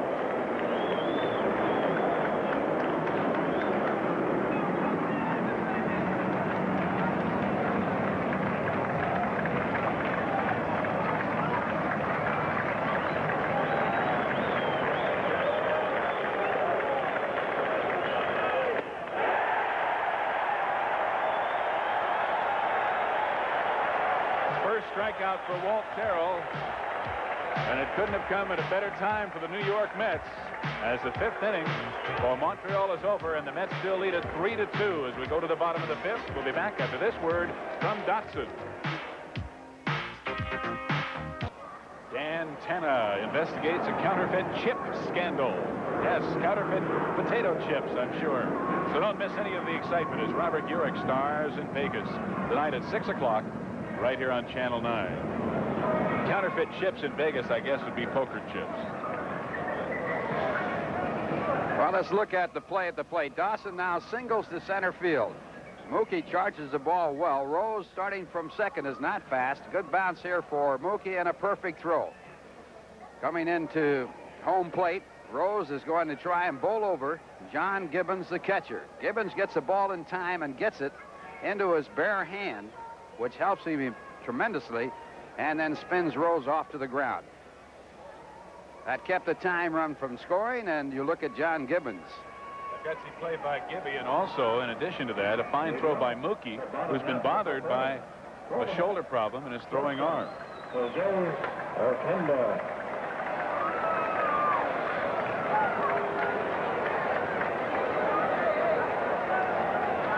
So Jose Oquendo to lead off for the Mets here in the 5th inning. Mets leading by a score of 3-2. Oquendo 0 for 2 against Charlie Lee, and the curveball for ball 1.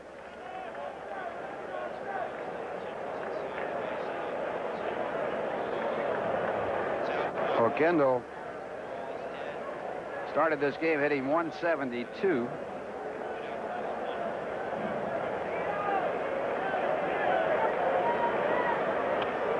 And Charlie Lee with ball 2. Mets have 3 runs on 5 hits. The Expos have 2 runs on 11 hits. We're in the bottom of the 5th inning.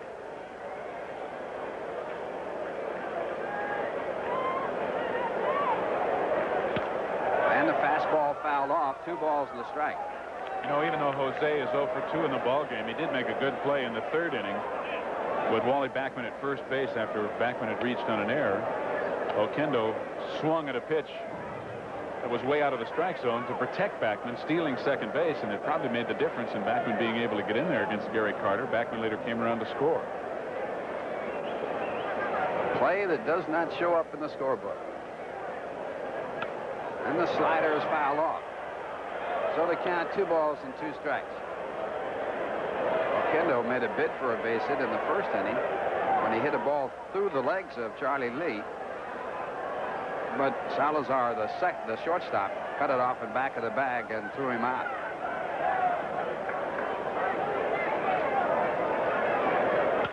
And the curveball hit in the air to center field. Tim Raines is there. 1 away.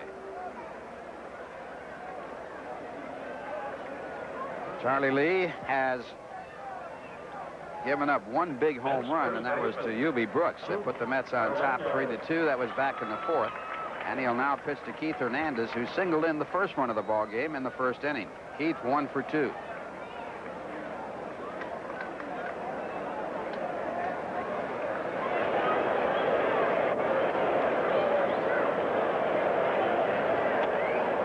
Fastball, a called strike. Hernandez hit as long a single as you can possibly hit, 358 feet against the fence in right center. It was thrown out by Dawson on a perfect play at second base as he tried to make second. Swung right through the fastball at strike 2. Charlie Lee with excellent location on those 2 pitches. The first one hitting the outside corner, and the second one coming inside to tie up Hernandez. Hernandez likes the ball away. He likes to serve that ball to left center. They play him straight away. Went after a breaking ball, and Hernandez is struck out on 3 pitches. That's Lee's 5th strikeout. Left fielder, George Foster. And it brings up George Foster. Ball going down, and Hernandez just unhappy with himself, I'm sure. Of course, he got in the hole, and the pitcher has a tremendous advantage at 0-2. Foster doubled in a run in the 3rd inning. That tied up the game.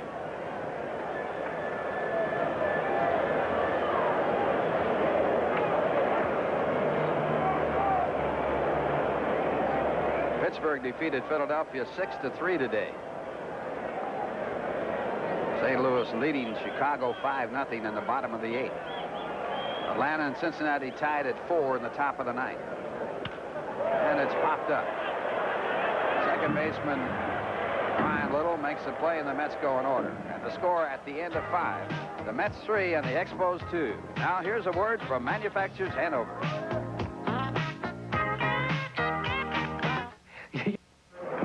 Just a reminder, due to an National Hockey League or National Basketball Association playoff game, we will not televise Friday night's Mets-Phillies game. Our next telecast will be Sunday at 1:30 p.m. against the Phillies in Philadelphia. We're going to the top of the 6th, a definite threat of rain. Mets leading by a score of 3-2, and the leadoff batter will be Tim Wallach. Wallach 1 for 2 today to extend his hitting streak to 11 consecutive ball games. He is hitting every game for Montreal this year. It'll be Wallach, Francona, and Salazar as the scheduled batters here in the top of the 6th inning. And the first pitch hit right at Oquendo, and he takes the short hop and guns it over to Hernandez. So 1 pitch and 1 away. The first baseman, Watch Jose. And he gets a nice hop, even though it was a short hop, since they just dragged the infield in the middle of the game. And that'll bring up Terry Francona. Francona 1 for 2. And the fastball for ball 1. Francona, the son of Tito Francona, who was a fine hitting ball player in the major leagues. 1-1. Terry's last time up, he lined a ball sharply right at Wally Backman, who made a nice play to catch it before it hit the ground and was able to double up Tim Wallach.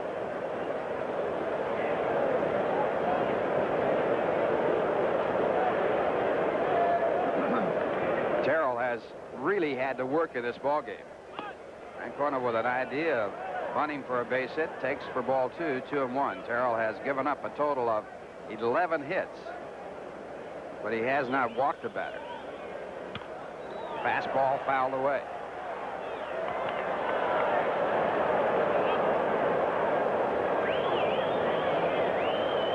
Expos have had 24 hits in the first 2 games of this series.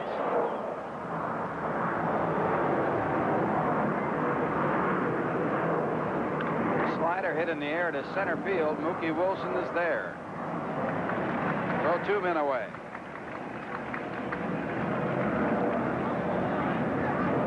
Walt Terrell trying to pick up his 3rd victory. Came into this game with an earned run average of 1.08. And he'll now pitch to Salazar. Salazar 1 for 2. Looped a base hit to right field in the 4th inning. Argenis Salazar. Fastball. He of the droopy eyes. Got great eyelashes. You think it closes his eyes when he swings? Oh, boy, I doubt it. You can't tell. He really, I guess that's the way he relaxes a little. And it's a foul ball. So a good play by Brooks, but foul. The ball foul. Salazar back to the plate, 1-1. It was our director, Bill Webb, as we look at the foul ball, that discovered Fernando Valenzuela's rolling of his eyes up to the top of his eye sockets every pitch that he made. After that, everybody got on it, and it became part of his routine.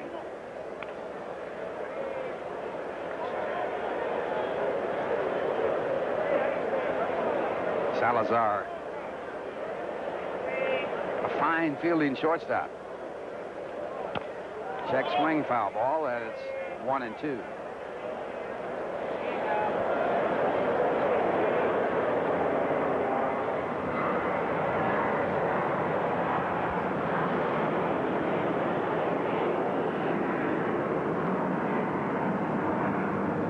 It's amazing the facial expressions that hitters go through and pitchers in their concentration. Of course, everybody thinks of Steve Carlton with his exercising the facial muscles continuously. In the fastball, 2-2. I think he started that when Tim McCarver was catching him. Didn't like the pitches that were being called. Making faces at Tim. Here's a 2-2 pitch. Just did hit the slider off the end of the bat. Count stays at 2-2. They always said after Carlton and McCarver pass on to the great baseball team in the sky, they'd be buried 60 feet 6 inches from each other. Fastball didn't get the corner. So it goes to 3-2. On deck batter, the pitcher, Charlie Lee. Well, let's hope for everyone's sake that Mr. McCarver and Mr. Carlton are around a long time. Fly ball for Foster in left field. And the Expos, for the first time in this game, are retired in order. And the score at the end of 5.5 innings, the Mets 3 and the Expos 2. Now here's a word from OTB. Well, we'd like to remind you that Strawberry Sunday will take place on the first Sunday of the season, April 29th, when the Mets meet the Phillies at 1:30 p.m.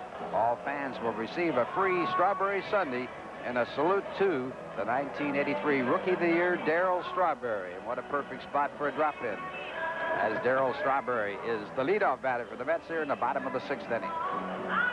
That'll be the first Sunday home game of the season. Well, the Mets haven't had many games at home. This is only their second home game. They have one tomorrow and then go on the road, taking on Philadelphia and Montreal before returning home. Strawberry in this game, a tough time. He was struck out on 3 pitches in the second, walked in the third. It'll be Strawberry, Mookie Wilson, and Hubie Brooks as the Mets' 3 batters scheduled in the 6th. Mets leading 3-2, although they have been out hit 11-5. A big hit in the game, a home run by Hubie Brooks to put the Mets ahead.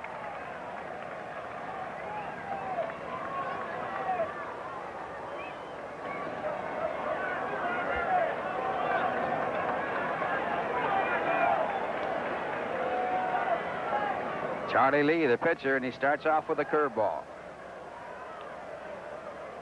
Cardinals have defeated Chicago 5-0.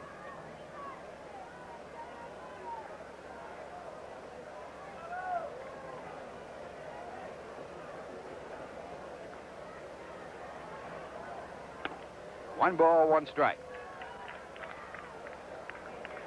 Strawberry, the Rookie of the Year last year, batted .257 with 26 home runs and 74 runs batted in. Started playing on May the 6th, Willie Mays' birthday. Ground ball to the first base side. The race to first base is won by Charlie Lee.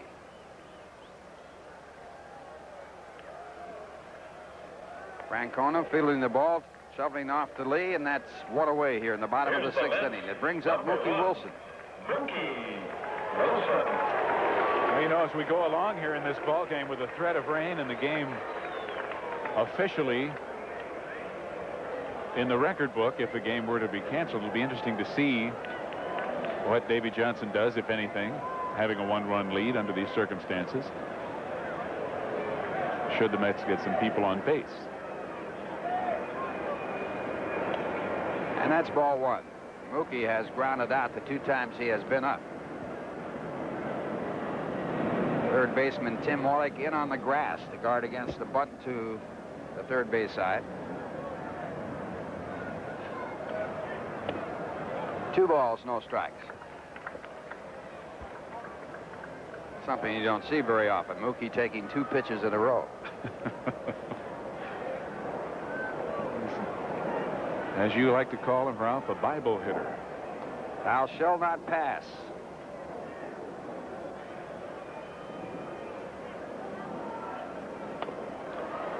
Two and one. You walked a lot in your career. Obviously, you were walked intentionally quite often because of your home run threat. I averaged over 100 walks a season. And you were a selective hitter. You looked for a pitch you could drive out of the ballpark. True. You know, one of the interesting things, and that's ball 3, when Roger Maris hit 61 home runs, he did not receive an intentional walk all season long. That's hard to believe. Well, there was a reason for it. Why is it? Mickey Mantle was hitting behind him.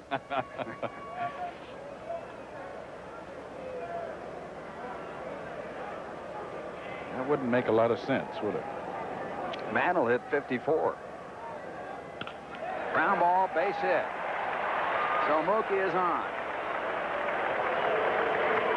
And a good at bat for Mookie. Good job of hitting. Yeah, he saw 5 pitches. He doesn't see that many usually when he goes to the plate. He usually swings away and hits away. It seems that moving him down in the batting order has, and it seems like it would be the reverse, made him more selective. And now Hubie Brooks, the batter. He's 2 for 2 today. And the big hit, a home run in the 4th inning to put the Mets up 3-2. Mookie, a definite threat to steal. He hasn't had many chances to steal. And he has no stolen bases. And he's chased back. Mookie last year had 54 stolen bases. But he was a leadoff batter last year.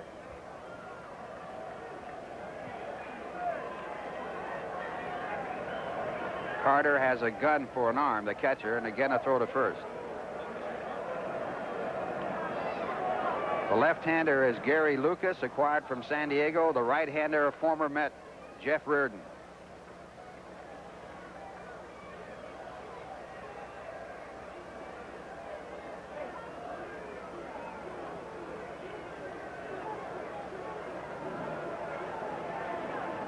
Now, after 3 head bobs, a throw to first base again. That's 3 throws over there.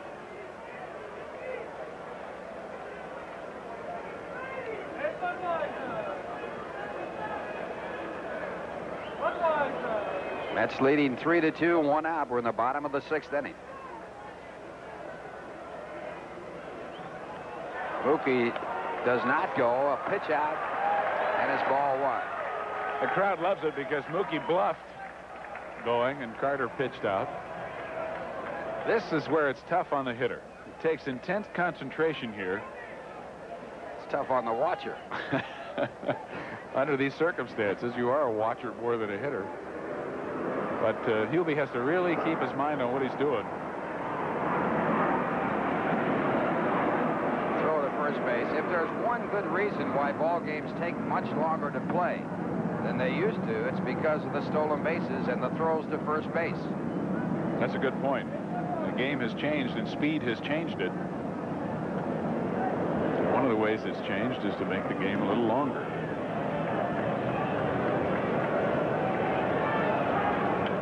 And ball 2.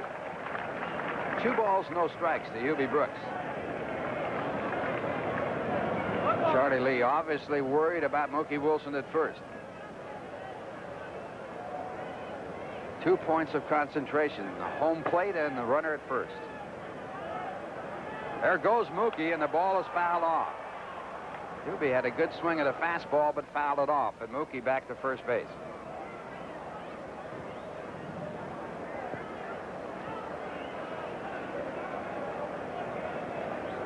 Oh, you wouldn't want to have this fellow pitching on a getaway day. Hold that Miss your plane. Miss your plane. If it were a charter, you'd miss your plane. That's right. Well, if he was taking his time before with Mookie at first, he's taking an inordinate amount of time now. Mookie running again. The pitch is missed. The throw is perfect. And Mookie is out. So Gary Carter, with a gun for an arm, throwing out Mookie Wilson at second base.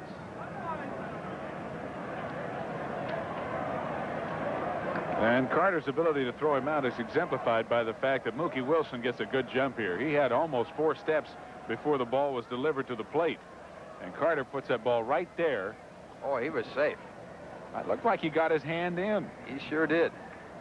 Salazar was up in front of the bag and had to sweep back with the tag. And after getting the count 2-0, Hubie Brooks swings at a bad pitch and is struck out. Let's take a look at that attempted steal. Here goes Mookie in. This is from the ground level of the first base camera. Head first slide. Now watch his left hand if you can see it through the dirt. Did it get to the bag before Salazar put the tag on? As far as I'm concerned, it did, but then again, that's we're academic. a long way away. And it is academic. One hit and no one left on base, and the score at the end is 6. The Mets 3 and the Expos 2. Now a word from Bud Light. Robert Klein joins the cast of Crazies as Channel 9 turns your weeknights into Saturday night. Be watching tonight at 7 o'clock for the best of Saturday night right here on Channel 9. Robert Klein will fit into that cast pretty well. Pinch hitter for Charlie Lee here in the 7th inning for Montreal. It's going to be Miguel Delaunay, who's been around. Started with Pittsburgh, went to Cleveland. And I'm kind of surprised at pinch hitting for Charlie. He's going along quite well. I guess he's thrown enough pitches. And coming back in, Tim McCarver. All right, Steve Zabriskie, Miguel Delaunay, 29 years old, from Santiago, Dominican Republic. Hey, you got a pinch hit for him now. 7th inning, threat of rain, fastball to Delaunay. Delaunay batting .333 this year. He had .340 in 1980, .341 for the Cleveland Indians. Fastball is high, 1-1. He can fly. Boy, he can. 223 stolen bases in only 634 games. He's 29 years old. This is his 13th year in professional baseball. Signed originally with those Buccos. Chuck Tanner told me there was concern about the Pirate organization when they decided to keep Omar Marino over Delaunay. Eventually traded Delaunay. You see how he chokes up, 1-2. Swing and a miss, he got him. So a big strikeout for Walt Terrell, keeping that speed off the bases. Well, you don't want to put the tying run on, and when you can run like Delaunay can, you're going to put anybody on. You don't want it to be him. And Delaunay's biggest problem in professional baseball has been his hitting. Putting the ball in play on the ground. He had 61 stolen bases that year. He had .341 at Cleveland. Here's Pete Rose, 1 for 3. Peter Edward Rose is hitting 10 of his 12 games started for the Expos this year. Rose in, or Hubie Brooks at third in tight, and also guarding the line. Pete does not hit balls down the third base line. Oh, tight. Almost hit him, 2-0.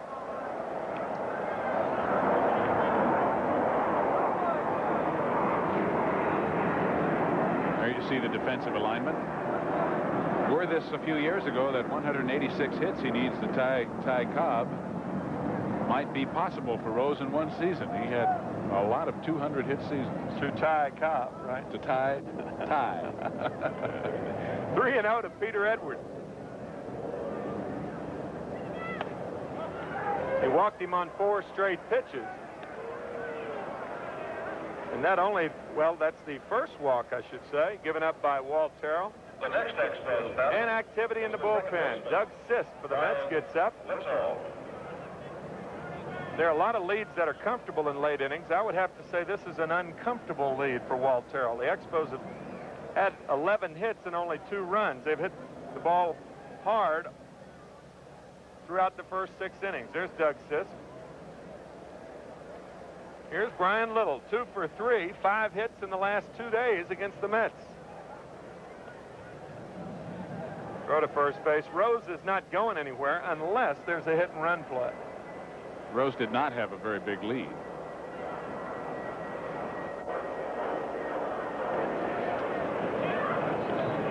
Nice play, Gibbons on a breaking ball.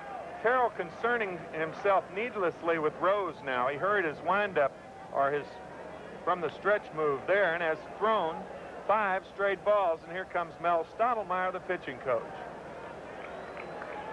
A twofold reason now for Mel to be out there, to give Sisk a chance to warm up and to talk to Terrell.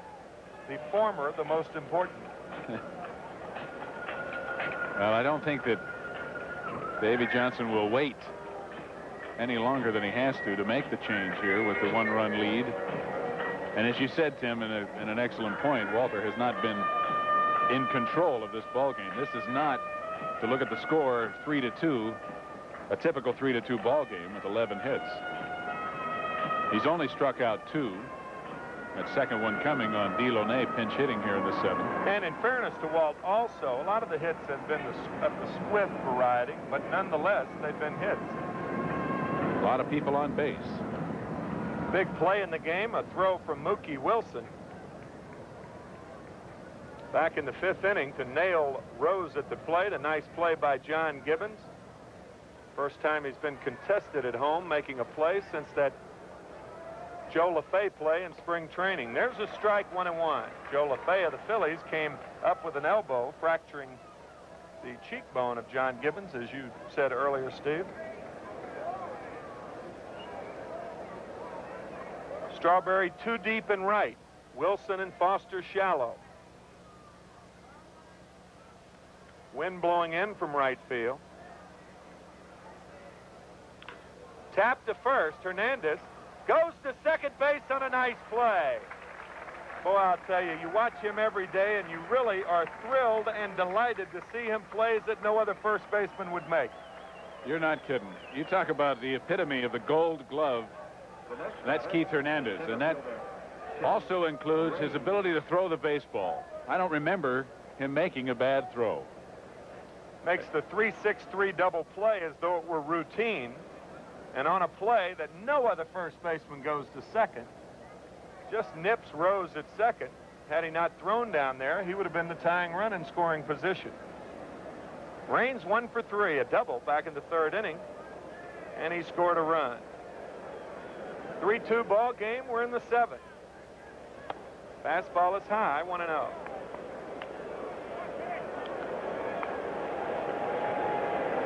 One thing you do not have with Raines batting 3rd, you don't have the runners in front of him that are fast, especially Pete Rose. Little runs a little.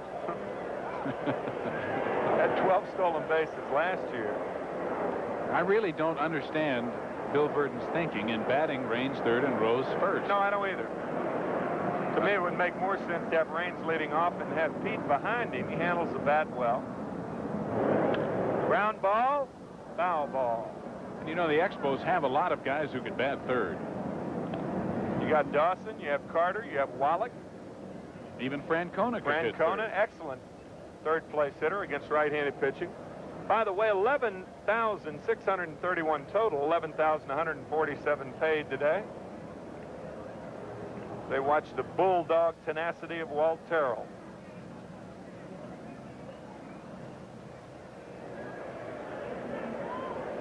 One and one to Raines. 2 out, 7th inning. Throw to first, little sliding back, diving back, I should say.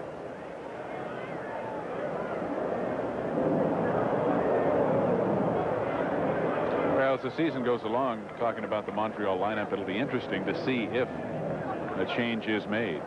Of course, with the success they're having lately. Ball hit well right field, way back, out of here. Expos lead 4-3, and it can happen just like that, as it did. 2nd home run of the year for Timmy Raines.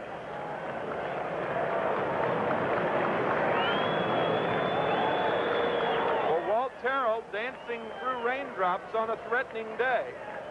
All day long, the 12th hit for the Expos, and they now have a 1-run lead.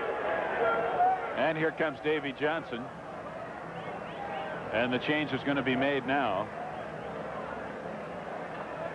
And the Rock got all of this ball. Hit it to the base of the scoreboard in right center field, well over the 370-foot mark, close to 400 feet. And just like that, the Expos, with that 2-run home run, have taken the lead now 4-3.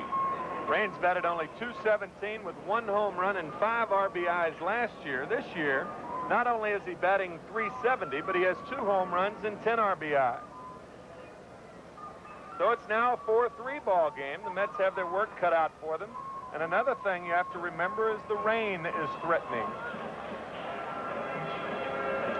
Well, while the change is being made, Let's run down the scoreboard for you, and there are some other day games today, a couple of which have been completed. Pittsburgh defeated Philadelphia 6-3 in Pittsburgh. Candelaria the winner. He's 2-1. Robinson picked up his second save, and Kuzman took the loss. He's 1-2. St. Louis, behind Joaquin Andujar, shut out the Chicago Cubs 5-0 on 5 hits.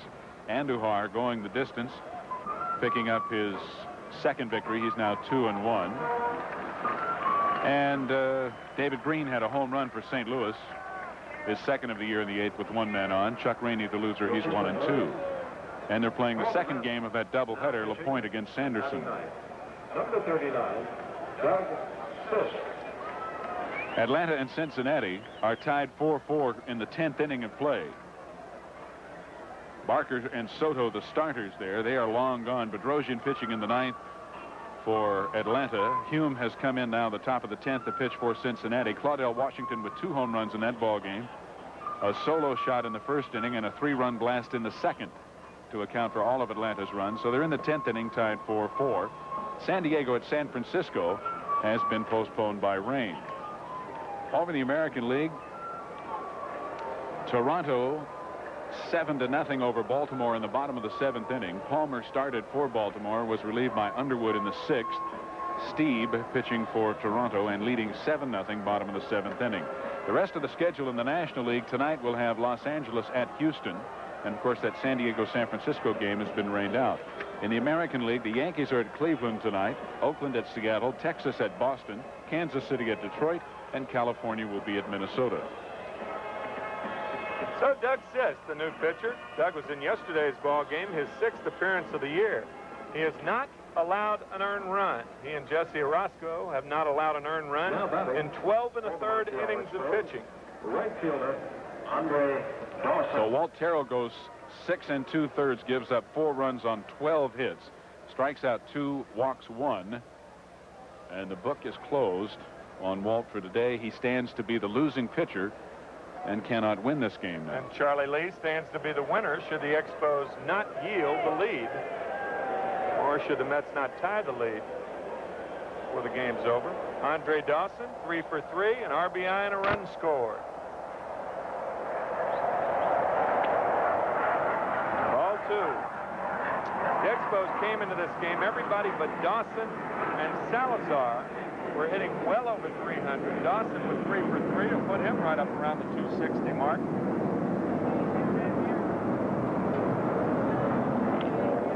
Fastball tap foul, 2-1 to Andre Dawson. It's not unusual to see Doug Sisk come in and throw ball 1, ball 2. He has such a moving fastball, and as we mentioned yesterday, Ralph Kiner said it very appropriately, swing and a miss. As you saw the movement on that fastball, his wildness is caused by his control problems. Or, boy, that's a great statement. Thank you, Yogi. Thank you. Boy, what a great statement that was. His problems with the control caused by his fastball. And there's one in the dirt, 3 and 2. I knew it was in there somewhere. Yeah. That's why, once in a while, you'll see, if Sisk has this problem, and throw a few breaking balls in an effort to get himself squared away. Check swing, foul back. Problems with wildness are caused by his control. That might go down. I'm glad I corrected that in a hurry. I liked it. You were going to just let me die, weren't you? No, I was trying to figure out what you were trying to say. Swing and a miss. This does the job by getting Dawson.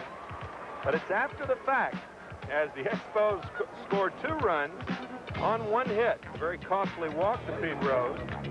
No errors and nobody left. At the end of 6 1/2, it's now the Expos 4 and the Mets 3. Well, fans, the best way to enjoy Mets baseball is with 1984 season tickets. With the home opener late this year, come to Shea and select from the choice seat locations that are still available on a season basis. With season tickets, there's no waiting on lines. You maintain the best seats for big promotional days, and you'll receive a substantial discount from the regular per-game ticket price. Best of all, you're near the action all year as the young Mets battle their National League opponents. If you don't want the full season ticket plan, there are plenty of smaller ticket plans from which to choose. So take advantage of the best sports buy in town and call for further information. Dial 212-507-TIXX. 507-TIXX. And please try to call sometime between Monday and Friday, 9:30 to 5:30. Well, Montreal has a new pitcher in the person of Jeff Reardon, ex-Met. That's right. Reardon, who's been tough on his ex-teammates, making his 5th appearance of the season. Of course, they have all been in relief.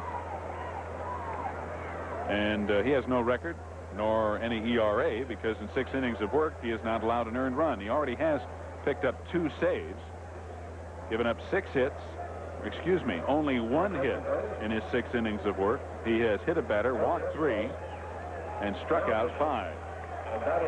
So Reardon has gotten off to a pretty fast start this year, and he is on in an effort to save this game for Charlie Lee, with the Mets batting here in the bottom of the 7th.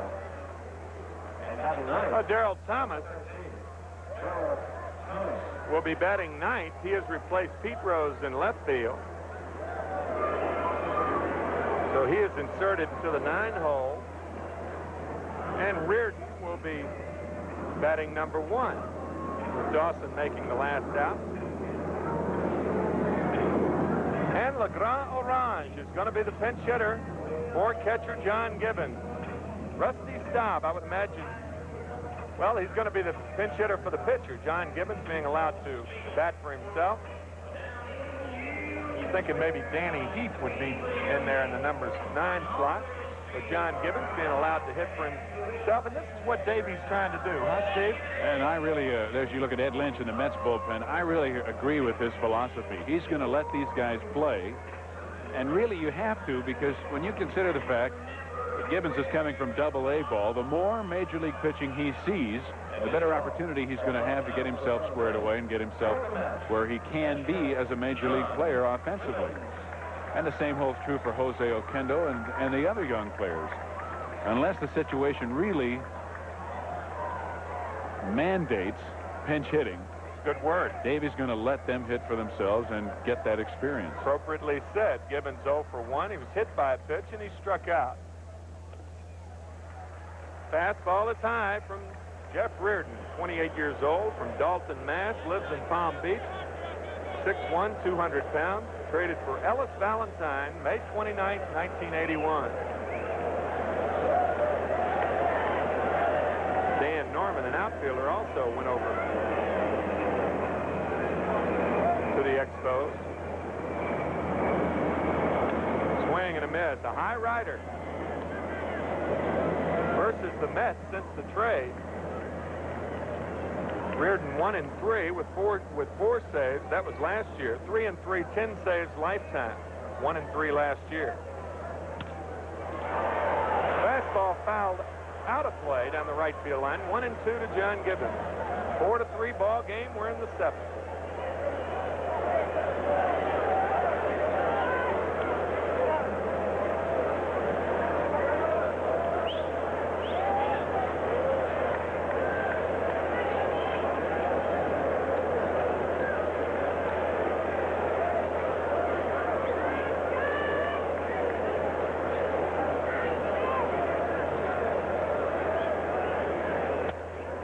Tried to sidearm him, dropping down.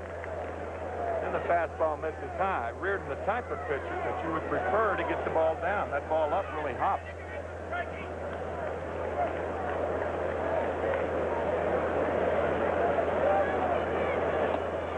Swing and a miss. He got him on the high rider. First strikeout for Jeff Reardon and 7th in the game for the Expos. And here's Rusty Staub. Well, this is the first time that Gibbons has ever seen Jeff Reardon. And with a pitcher of Reardon's capabilities, that's a mismatch. Of course, you can virtually say that about everybody he's faced. That's right. First time, of course. Which is another reason for having him hit for himself as much as possible. Rusty Staub, 2 for 4, both pinch hits. Swinging a high fastball he takes, I should say. 1-0. Rusty was 8 for 15 against the Expos last year in pinch hitting appearances. and 1 for 1 this year. Fastball is high, 2-0. Rusty Staub, who won the last game of the season against these Expos, off of Jeff Reardon with a double that hit the fence in right field, driving in 2 runs. There's a strike. Charlie Lee, incidentally, pitched 6 innings, gave up 3 runs on 6 hits, struck out 6, walked 1, and hit a batter. And as we mentioned, stands to be the winning pitcher.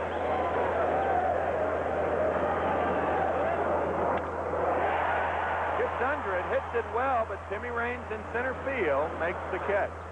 So Staub hit it well, but right at Timmy Raines, and they're 2 away.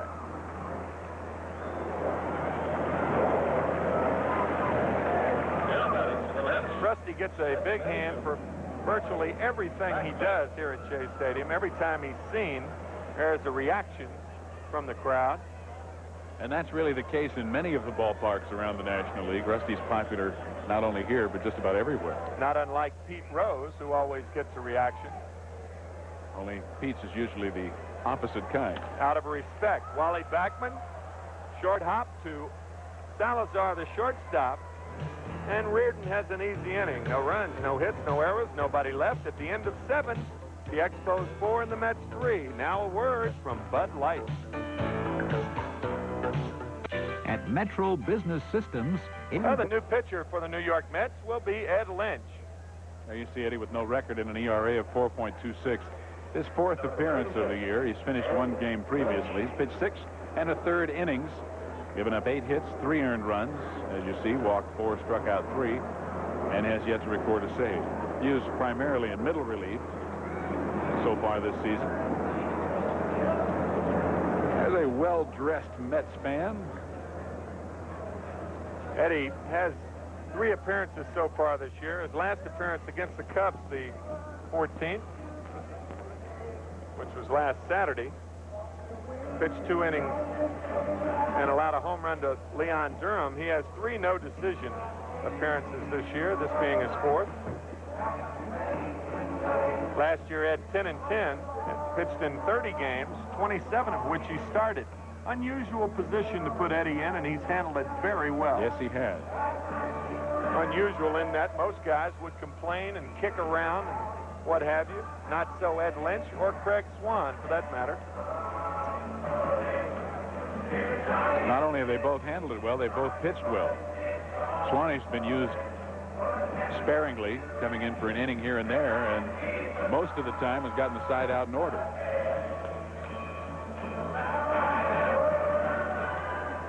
So 4-3 ball game. Leading off the Expos here in the 8th inning is Gary Carter. Single back in the 2nd. He's 1 for 3. Gary told me before the game that Pete Rose has made a world of difference being on the ball club by lifting the pressures off of the backs of Raines, Dawson, and Carter. Fastball strike. Now they've got somebody else who's going to receive the brunt of the media attention. Especially Gary. That's right. Gary is a hyper individual, very intent competitor. Little cue shot, foul ball, 0-2. Sometimes you really need to take a second breath and look around. A lot of times you have tunnel vision as a player when you're a good competitor and you think you have to do all the work. And Pete certainly can allay some of that heat.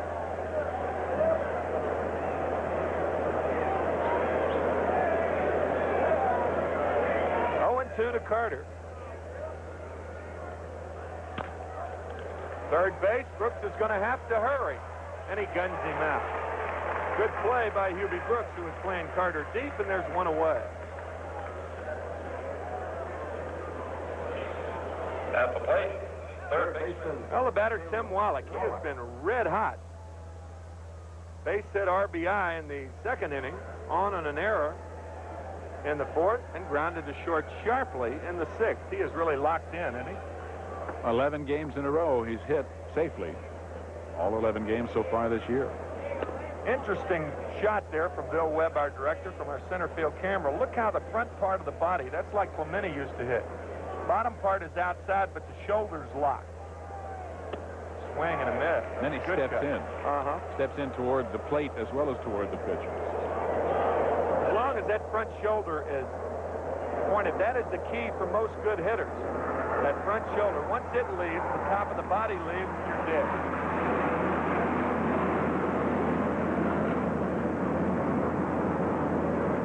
Slightly open stance. Now look at that front shoulder. Really locked in there. Taps this one foul. 1-2 to Tim Wallach.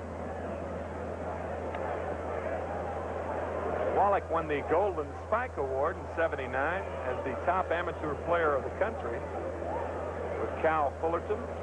1980, Terry Francona won it at Arizona State. Fastball misses, 2-2. The Expos have done some excellent drafting and have built their ball club through the farm system. And a credit to them because they've been contenders for about 8 years. That's right. Since '77. Which means that they're going to have to draft lower in the draft. They don't get a lot of first-round picks. The Mets have rebuilt their farm system because they've had a lot of high-round draft picks, or low-round draft picks, however you want to look at it, but within the first 3 rounds. Ripped to third. Nice play, Hubie Brooks. He guns him out. Looked like on your monitor there, like a routine play, but an extremely difficult play by Brooks. This is the kind of ball that eats up infielders sometimes. Sharply hit. Watch that wicked last hop. But Hubie, with the soft hand, stays right with it, cushions that ball up rather than fighting it, and then takes the time to set himself and throw. He had some time because the ball was so sharply hit. Not enough has been said about the improvement of one Hubie Brooks. Here's Francona. Line drive off the handle to right field. It falls in there. First hit off Ed Lynch. And the second for Francona, who's hit the ball well all 4 times today. Tough hitting lineup, isn't it? I'll tell you, all the way down 1 through 7. And if Salazar comes around, it'll really be something. Salazar 1 for 3, a looping base hit back in the 4th inning.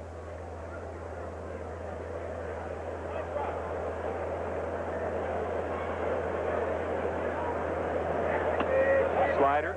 See how Gibbons came up on that ball? That's what running will do for you. Francona only a mile threat to run, but by doing that, you take pitches away from the umpire.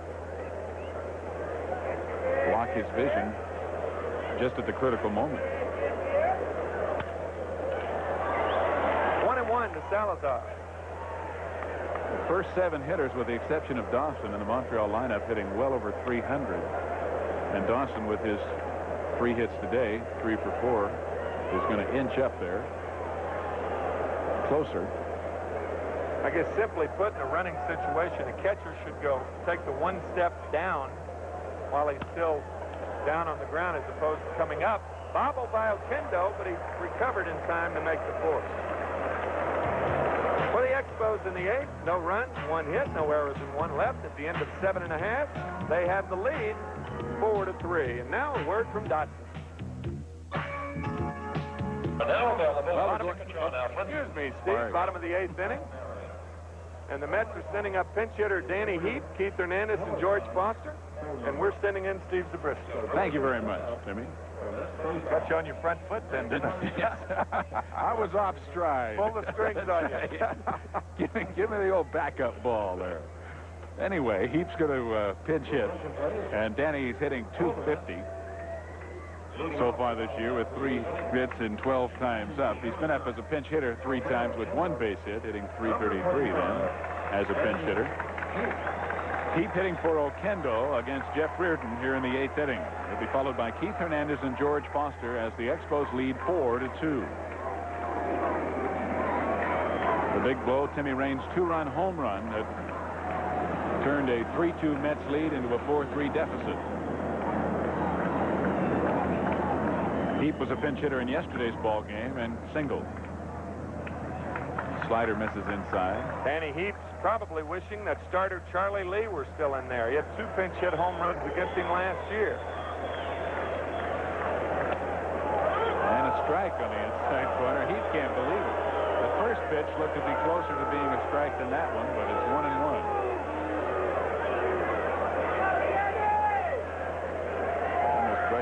catch. Breaking ball inside. 2-1. That's why you're more inclined to throw the pitch that the pitcher can get over with an even count. 1-1, 2-2. Because if you fall behind, the hitter's going to be looking for the fastball, and Heap will get it here. And he got it on the outside corner, 2-2. Nasty spot. Hitters look for pitches, but they also look for them in a certain area. Well, and right now, 2-2, there's still an element of doubt. If he misses with a curveball and goes to 3-2, there's no more doubt. Base hit left field. So Danny Heap keeps the Mets pinch hitting alive. Coming into this ball game, over the last 2 games, the Mets pinch hitters were 4 for 5. So they're 1 for 2 in this ball game. 5 for 7. Good piece of hitting by Danny Heap. The Mets pinch hitters, by the way, are 5 for their last 7. 4 for 5 coming into this game. Key base hit by Danny Heap. He did it all year last year, and continued this year, as has Rusty Staub. So now Keith Hernandez 1 for 3, a single and an RBI in the first inning. He's also flied to left and struck out. Batting with Heap at first base and nobody out. Keith representing the tying run. Heap representing the tying run. Foul ball. Nice play by Francona, but a foul ball called immediately by John Kibler. Outstanding play by Francona, but it was a foul ball. Francona can catch foul balls like that. What can he do with fair balls? Pretty good glove man right there. Terry Francona made a nice play, but it was just foul. So 1 strike to count on Hernandez. Let's have the tying run aboard with nobody out, and Reardon with a little token throw to first. I don't think you'll see the Mets hit and run unless the count evens up with Hernandez. Probably the best bat control in the National League. Because then there's a chance for a pitch out right now, because a pitcher and a catcher have a free pitch. But an even count, they don't, because if they pitch out, it runs the count in the hole. Heap was not going. The pitch is fouled off, and it's 0-2. So now the possibility of a hit and run diminished even further.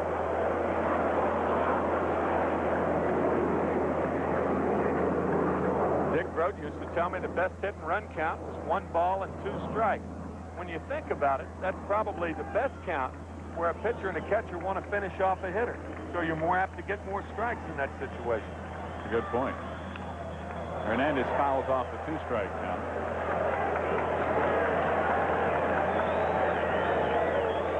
A cerebral game, isn't it? It really is. Marvelous game. And as you've said so often, there are so many ways that you can play it in every situation. And then the situations change with every pitch.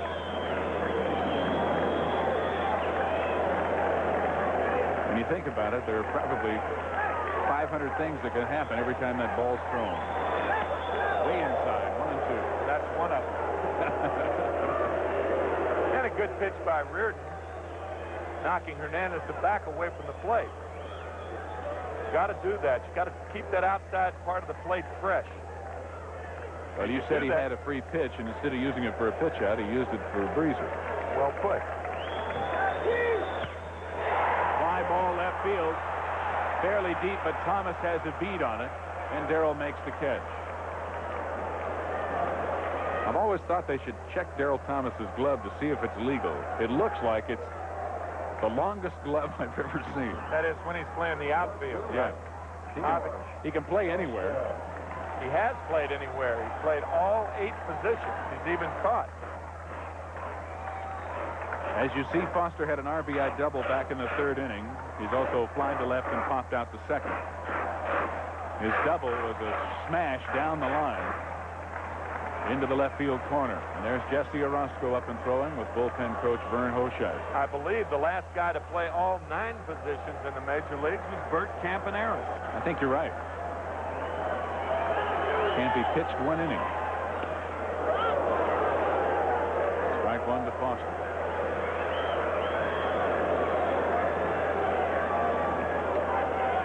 Bottom of the 8th, 4-3 Montreal.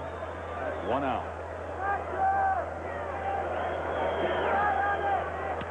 And a ground ball to short. It could be a double play. To Little for one, and in time at first base as Reardon gets out of it, getting a double play ball from Foster after Heap had led off the inning with a single.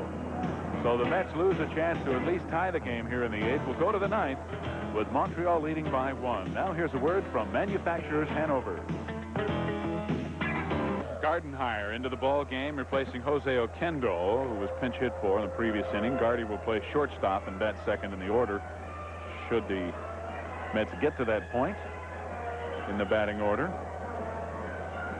And Ed Lynch will work his second inning of relief as the third Mets pitcher of the afternoon. He'll be pitching to Darryl Thomas. And in the pitcher's spot, number 1 in the order, Jeff Reardon scheduled up second, and then Brian Little. It has done everything here at Shea but rain. Well, you're right. We've had thunder, but no rain. Very ominous looking day, and has been since the 4th inning. Threatening, but it's all around us, but not here at Shea. As you see, Thomas no hits in 5 at bats so far this season. Breaking ball and a good one from Lynch for strike 1. But that's because the good Lord protects ballparks. On occasion, yes. That is correct. Fastball outside, 1-1. 4-3, Montreal leading here in the top of the 9th.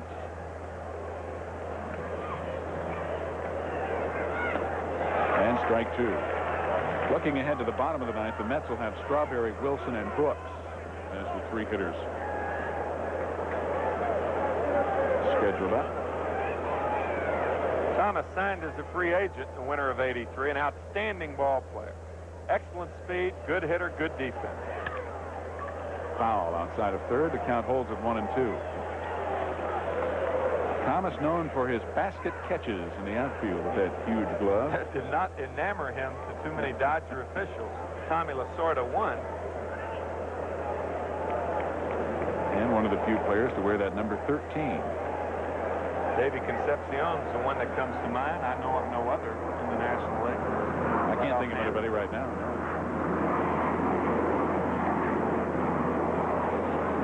Up and under the chin, and it's 2-2.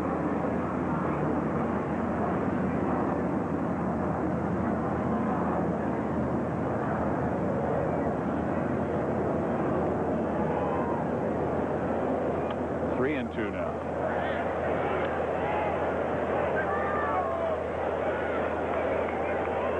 Thomas batting for the first time in the ball game. Thomas initially signed with the Astros, was traded to San Diego in '72 for Dave Roberts. And ball 4. So Thomas works Ed Lynch for a walk to lead off the 9th inning as the Expos look for some insurance. And Ed Lynch, of course, wants to keep this game right where it is to give his ball club an opportunity to win it in the bottom of the 9th, or at the very least tie it up. And Jeff Reardon will bat for himself just in case the Mets do tie it up in their half of the inning. Good at bat by Thomas. He fell in the hole, 1-2 to Ed Lynch. Worked him for a walk after fouling off a couple. And he misses the bunt outside. Strike 1. You know, that's a good pitch, especially with Hernandez at first base. Keith talking to Ed Lynch. A slider away is more apt to be bunted toward the first base than anything away, but especially a slider because of the spin. And with Hernandez charging, you'd rather see if the ball bunted to him. There are three things that Hernandez tells Lynch. He says to throw home, otherwise, when I break, step off. That prevents Thomas from running, or throw to first base. That'll prevent him from running. Fouled off as Reardon again had to bunt that slider on the outside part of the plate and did not do a good job of getting his bat out there in the first place. See, in order to bunt the slider toward third, you almost have to have your bat pointed toward first base. And most guys want to bunt the ball to first base anyway. So the slider makes you more inclined to do it, and you're playing right into the defense's hand with a guy like Hernandez at first base. Right.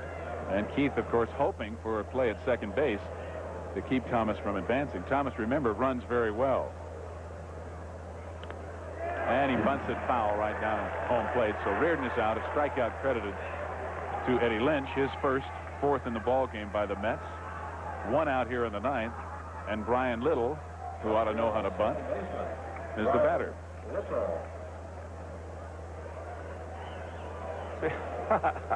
I don't know the sign. Give it to me again, will you? You turn around too quick. What do you want me to do?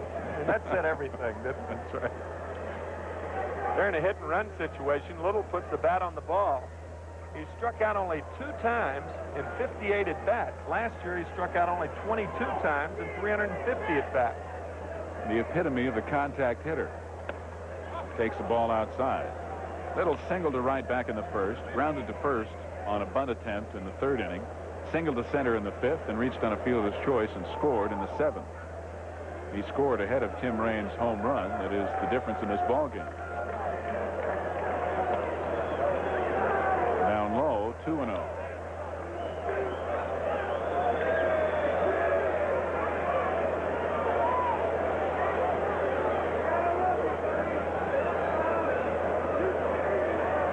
This is a cerebral game, and you're looking at a cerebral guy.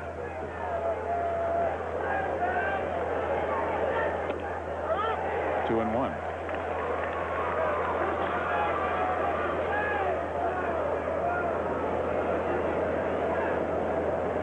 Little intently watching third base coach Russ Nixon.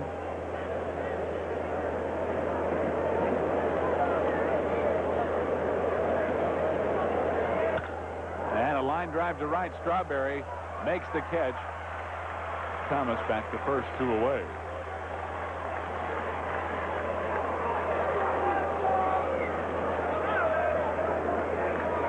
So here comes the rock. Tim Raines, 2 for 4. A double and a run scored in the 3rd, and a 2-run home run to put the Expos out in front in the 7th. He's also flied to center and grounded back to the pitcher.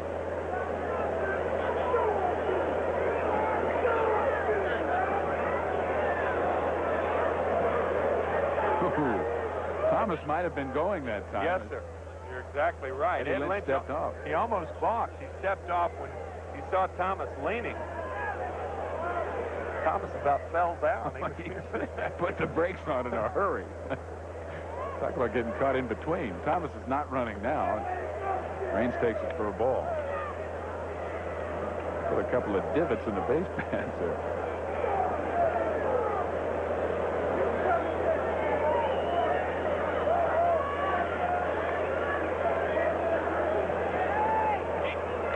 Way outside, a nice stop by Gibbons. 2 balls, no strikes.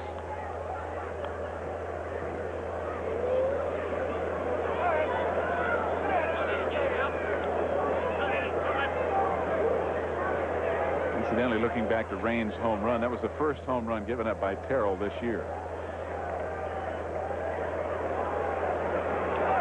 Runner going, pitch is low, and the throw is high, but he's out. Nice throw by John Gibbons. It was high because he had a lot on it. And he throws out Darryl Thomas to end the 9th inning for Montreal. So the Mets will go to the bottom of the 9th, needing 1 to tie right after this word from Bud Light.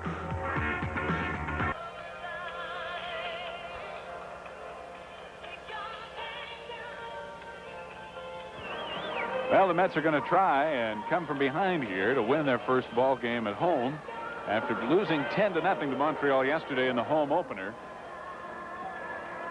The Mets had the lead going into the 7th at 3-2, but Timmy Raines with a 2-run home run made it 4-3 Montreal. And the Mets will have some guys that could do it. Darryl Strawberry, Mookie Wilson, and Hubie Brooks to bat here in the 9th inning. Jeff Reardon working his 3rd inning in relief of Charlie Lee. And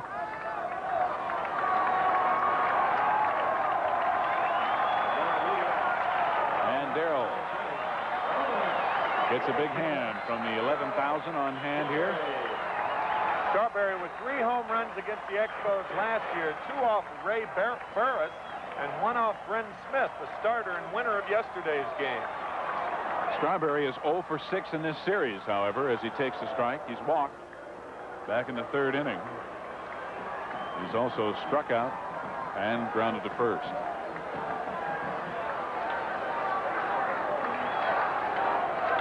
Ripped, base hit right field. Dawson fires the ball in, and the Mets have the tying run aboard with nobody out here in the 9th inning. Second time in 2 innings they've had that tying run aboard. Danny Heap, the pinch single in the 8th. And I'm telling you, if he'd have gotten this one up, it'd have gone all the way back to the city. I'll tell you. Woo, smoked it.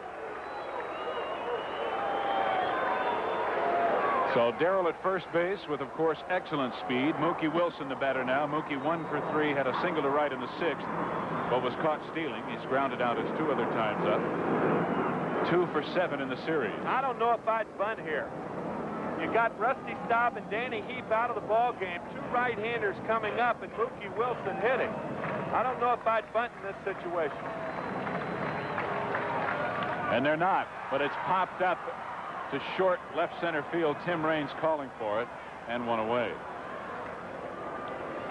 And Davey took I thought, a worthwhile chance and ended up empty.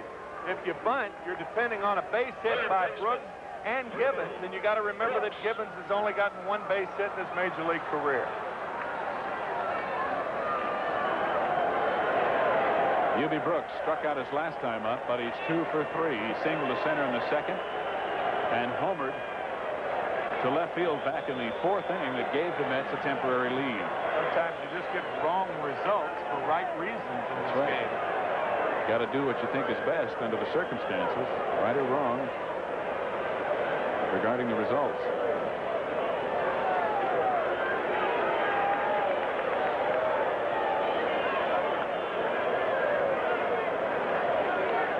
Darrell didn't have a very big lead either time. But Reardon just letting him know he's there. Pitch out. Strawberry not going. Just got their pitch out right there with a man on first base. Anytime Carter fires down 3 fingers, 1-1-1, that's a pitch out, as opposed to the perennial fist for a pitch out.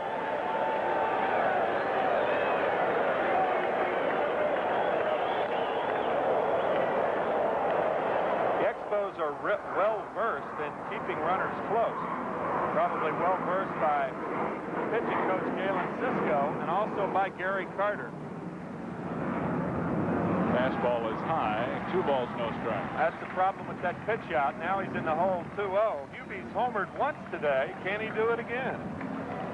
He'll have a fastball that's hit, I believe. No way he'll throw him a 2-0 breaking ball. Take a chance of running the count 3-0. He wants a fastball away. Swung right through it, 2-1. Signs from the catcher right into your living room. That's folks. right. Fastball wasn't away, though. I thought Carter was signaling for it to be outside. He just threw it. Here's a fastball, just throw it. That's it. Don't give me that away stuff. Here it comes. Some dead red. 2-1. Foul back into the screen. 2-2. 1 out here in the bottom of the 9th inning. The Mets have the tying run on. Hubie Brooks representing the winning run at home plate. Hubie struck out on a breaking ball his last time up after the home run. He'll probably get another breaking ball here.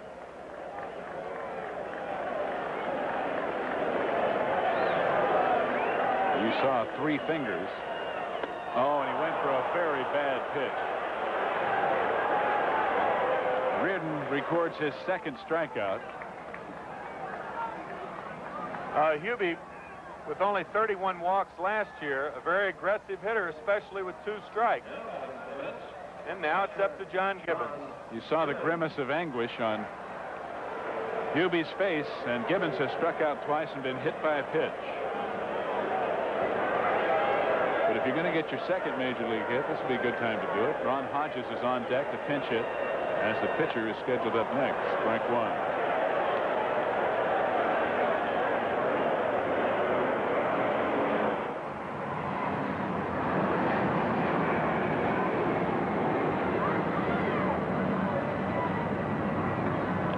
Strike 2. The Mets down to their last strike here. No 2 count with 2 out. Young hitter, you're in a situation where you want to get beat on your best pitch. He swung through 2, and I would think Carter will throw the call for the high mustard again. You see the turn over the fist? That means throw over there. So Gary Carter is behind all of that. Now we know. Wait till tomorrow, Gary. We'll know all this stuff. We're not televising tomorrow. Might be a pitch out here. Remember the last time he flashed 3-1? 3-1. It's a pitch out. Reardon doesn't want to throw it. He wants to get the game over with.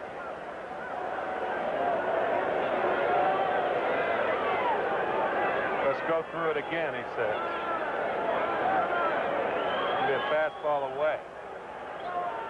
Foul back as Gibbons just stays alive.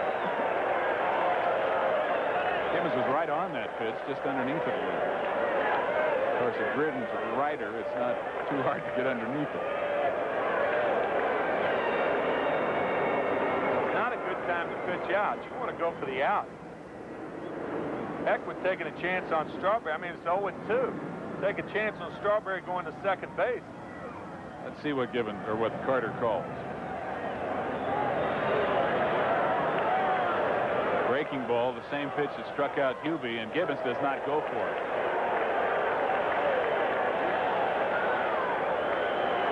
He wanted that slider way outside, and he got it.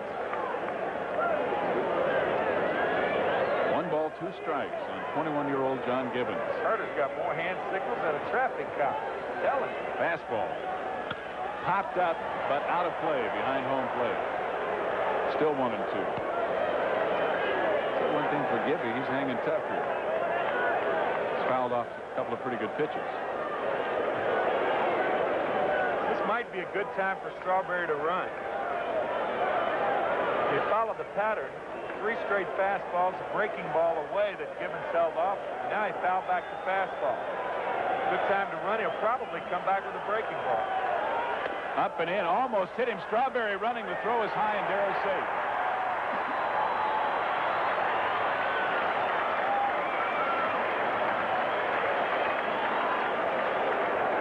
Gibbons just getting out of the way of that up and in pitch. Good play by Darryl Strawberry. That pitch was too high to Gibbons and too high to Salazar. Darryl under the desperation tag of Salazar. Get down. Right.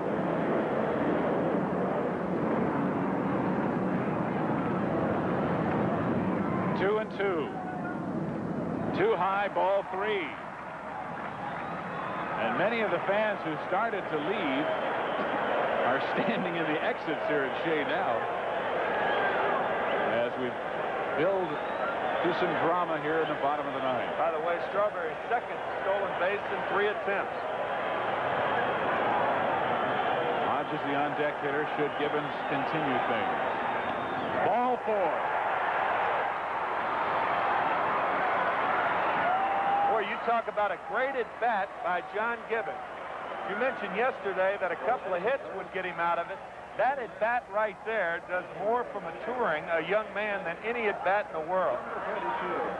0-2. He went through the first 2 pitches. Now watch this pitch. That ball's a ball inside. Now watch Reardon. What?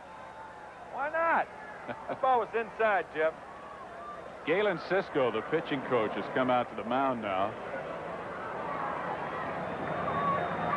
for a little discussion.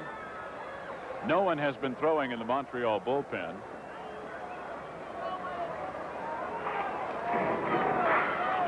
I wonder, Timmy, if they're discussing whether to walk Hodges and pitch to Backman, which wouldn't make any sense, but what else are they talking about? Nah, you've just, the old standard cliche, just hang with them, relax and all that stuff.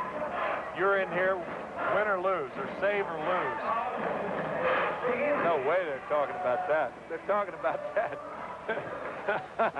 I mean, you know, it's the only thing I can think of. A walker, the guy load the bases, get a play at any base, and pitch to Backman. No, man. There's no righty-lefty involved. Backman's a switch hitter. And get Gibbons down to second base for the winning run? Ain't no way. To do that, guy needs his head examined. Well, that's what I have to think, but I don't know what else they're talking about all that time. It's the old hang with them, let's go, relax, and all that stuff.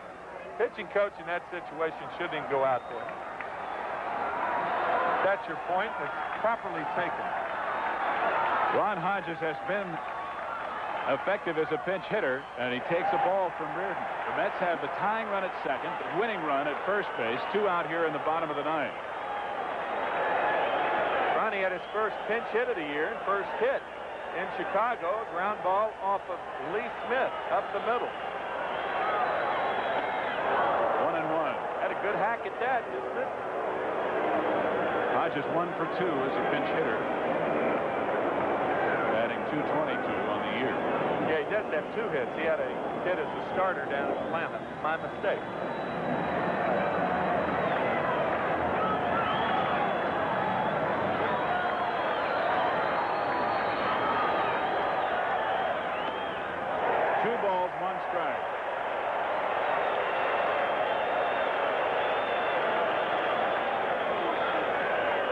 Good thing in favor of the Mets now is the outfield is deep. They have to play deep because Hodges has a little extra power. That'll give Strawberry an extra stride as you see your outfield. Strike 2, 2-2. Should he get a base hit to the outfield? Now you have 2 strikes on the hitter, 2 outs. You run. If the guy on second thinks the ball is a strike, he takes off. Same with the guy on first. 2-2. 2 strikes, 2 outs. That'll give you another extra stride and a half. Hit that jump. So once again, the Mets down to 1 strike, as was the case with Gibbons, who worked out a walk. A 2-2 pitch coming to Hodges. And now Ronnie steps out. What a great ball game. Just about something for everybody this afternoon.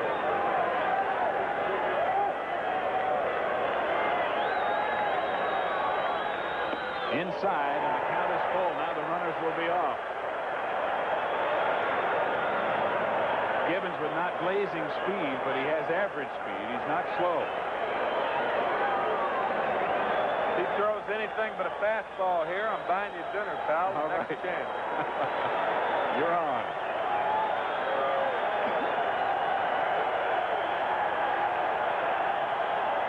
Runners go, ball 4.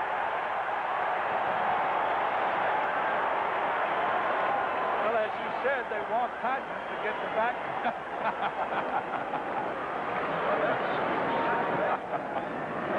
Well, you know he wasn't pitching around him, but he walked him nonetheless. And now the signal comes from the bullpen that whoever's warming up down there, Gary Lucas, who was up earlier, is ready. Lucas didn't need much time because he had been throwing earlier, and Burton is going to make the change. And although Backman is a switch hitter, he's going to the left-hander Lucas. Not only is Backman better from the left side, but he's only batted once from the right side. And Reardon's talking to Lanny Harris right now, saying, where's that 3-2 pitch to Gibbons? Ball was inside. That third time to turn around may be his charm. But Jeff Properly going to go to the dugout, but he may not be through. We'll see. He can certainly talk from there. But it looks like he's got his gear and he's going to the clubhouse. So Gary Lucas comes in. Lucas with no record and an ERA of 6.35, making his 6th appearance already this season. He's finished 2 previous games and has 2 saves. He's pitched 5 2/3 innings, giving up 9 hits, 4 earned runs. He's walked 1 and struck out 7 in 5 2/3 innings of work.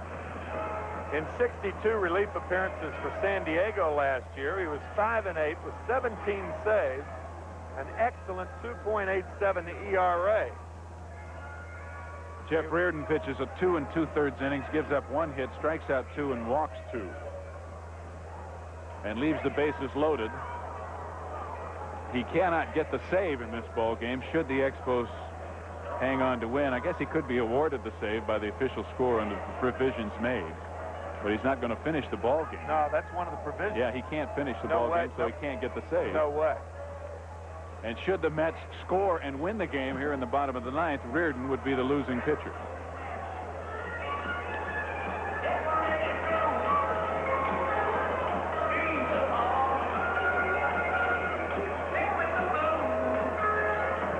Lee would be the winner if the Expos hold on. Gary Lucas is the top left-handed reliever over the last 3 years in the National League with 46 saves. As you see, the bases are loaded, and the guy you just saw before is the important run for the Mets. John Gibbons at second, representing the winning run. Interesting situation. The wind blowing out. Backman does not have good power. Thomas is too deep in left field. You got to cut off the base hit now and be more inclined to have a ball hit over your head. Backman's going to hit a ton more in front of you than he is over your head. The other two outfield positions are shortened up. And swing and a miss. Backman did not have a real good swing at it either. Lucas, the standard sinker slider pitcher. Very interesting situation. 6'5", 200 pounds. He's a tall guy who doesn't want to be the small guy. Oh, Wally swung one in the dirt, and it's 0-2. Had 2 bad hacks at sliders. So I would imagine Carter and Lucas will come back with a slider. Bases loaded, 2 out, bottom of the 9th inning, and the Mets trailing by 1.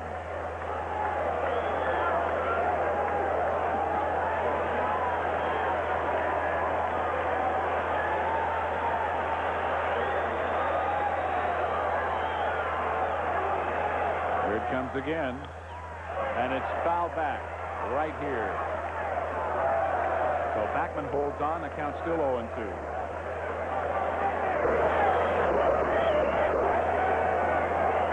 Strawberry representing the tying run at third. Gibbons the winning run at first. Hodges is on at first, and his walk pushed them into scoring position.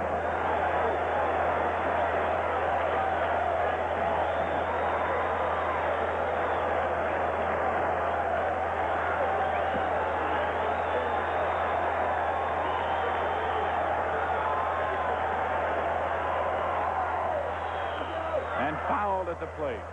Nice try, Gary. He was going to catch it on the bounce before home plate umpire Lenny Harris could see it. Watch this play by Carter. It's a good play. Never works, but it's a good play. It looks good. Gives you an idea. Carter is some competitor, I'll tell you that. He is some player and has been for a long, long time. And it's amazing how he can continue to be as durable as he is and as effective catching as many games as he does. It really is.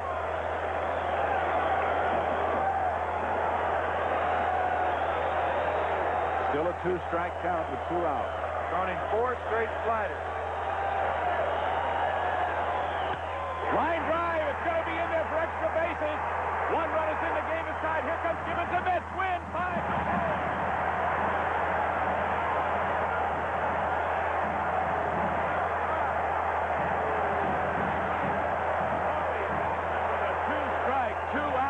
Extra base hit into the left field corner, and the Mets have come back to win their first home game of the year after getting drubbed 10-0 yesterday as they battle back with 2 out in the bottom of the 9th against 2 of the toughest relief pitchers in baseball, and they win it 5-4.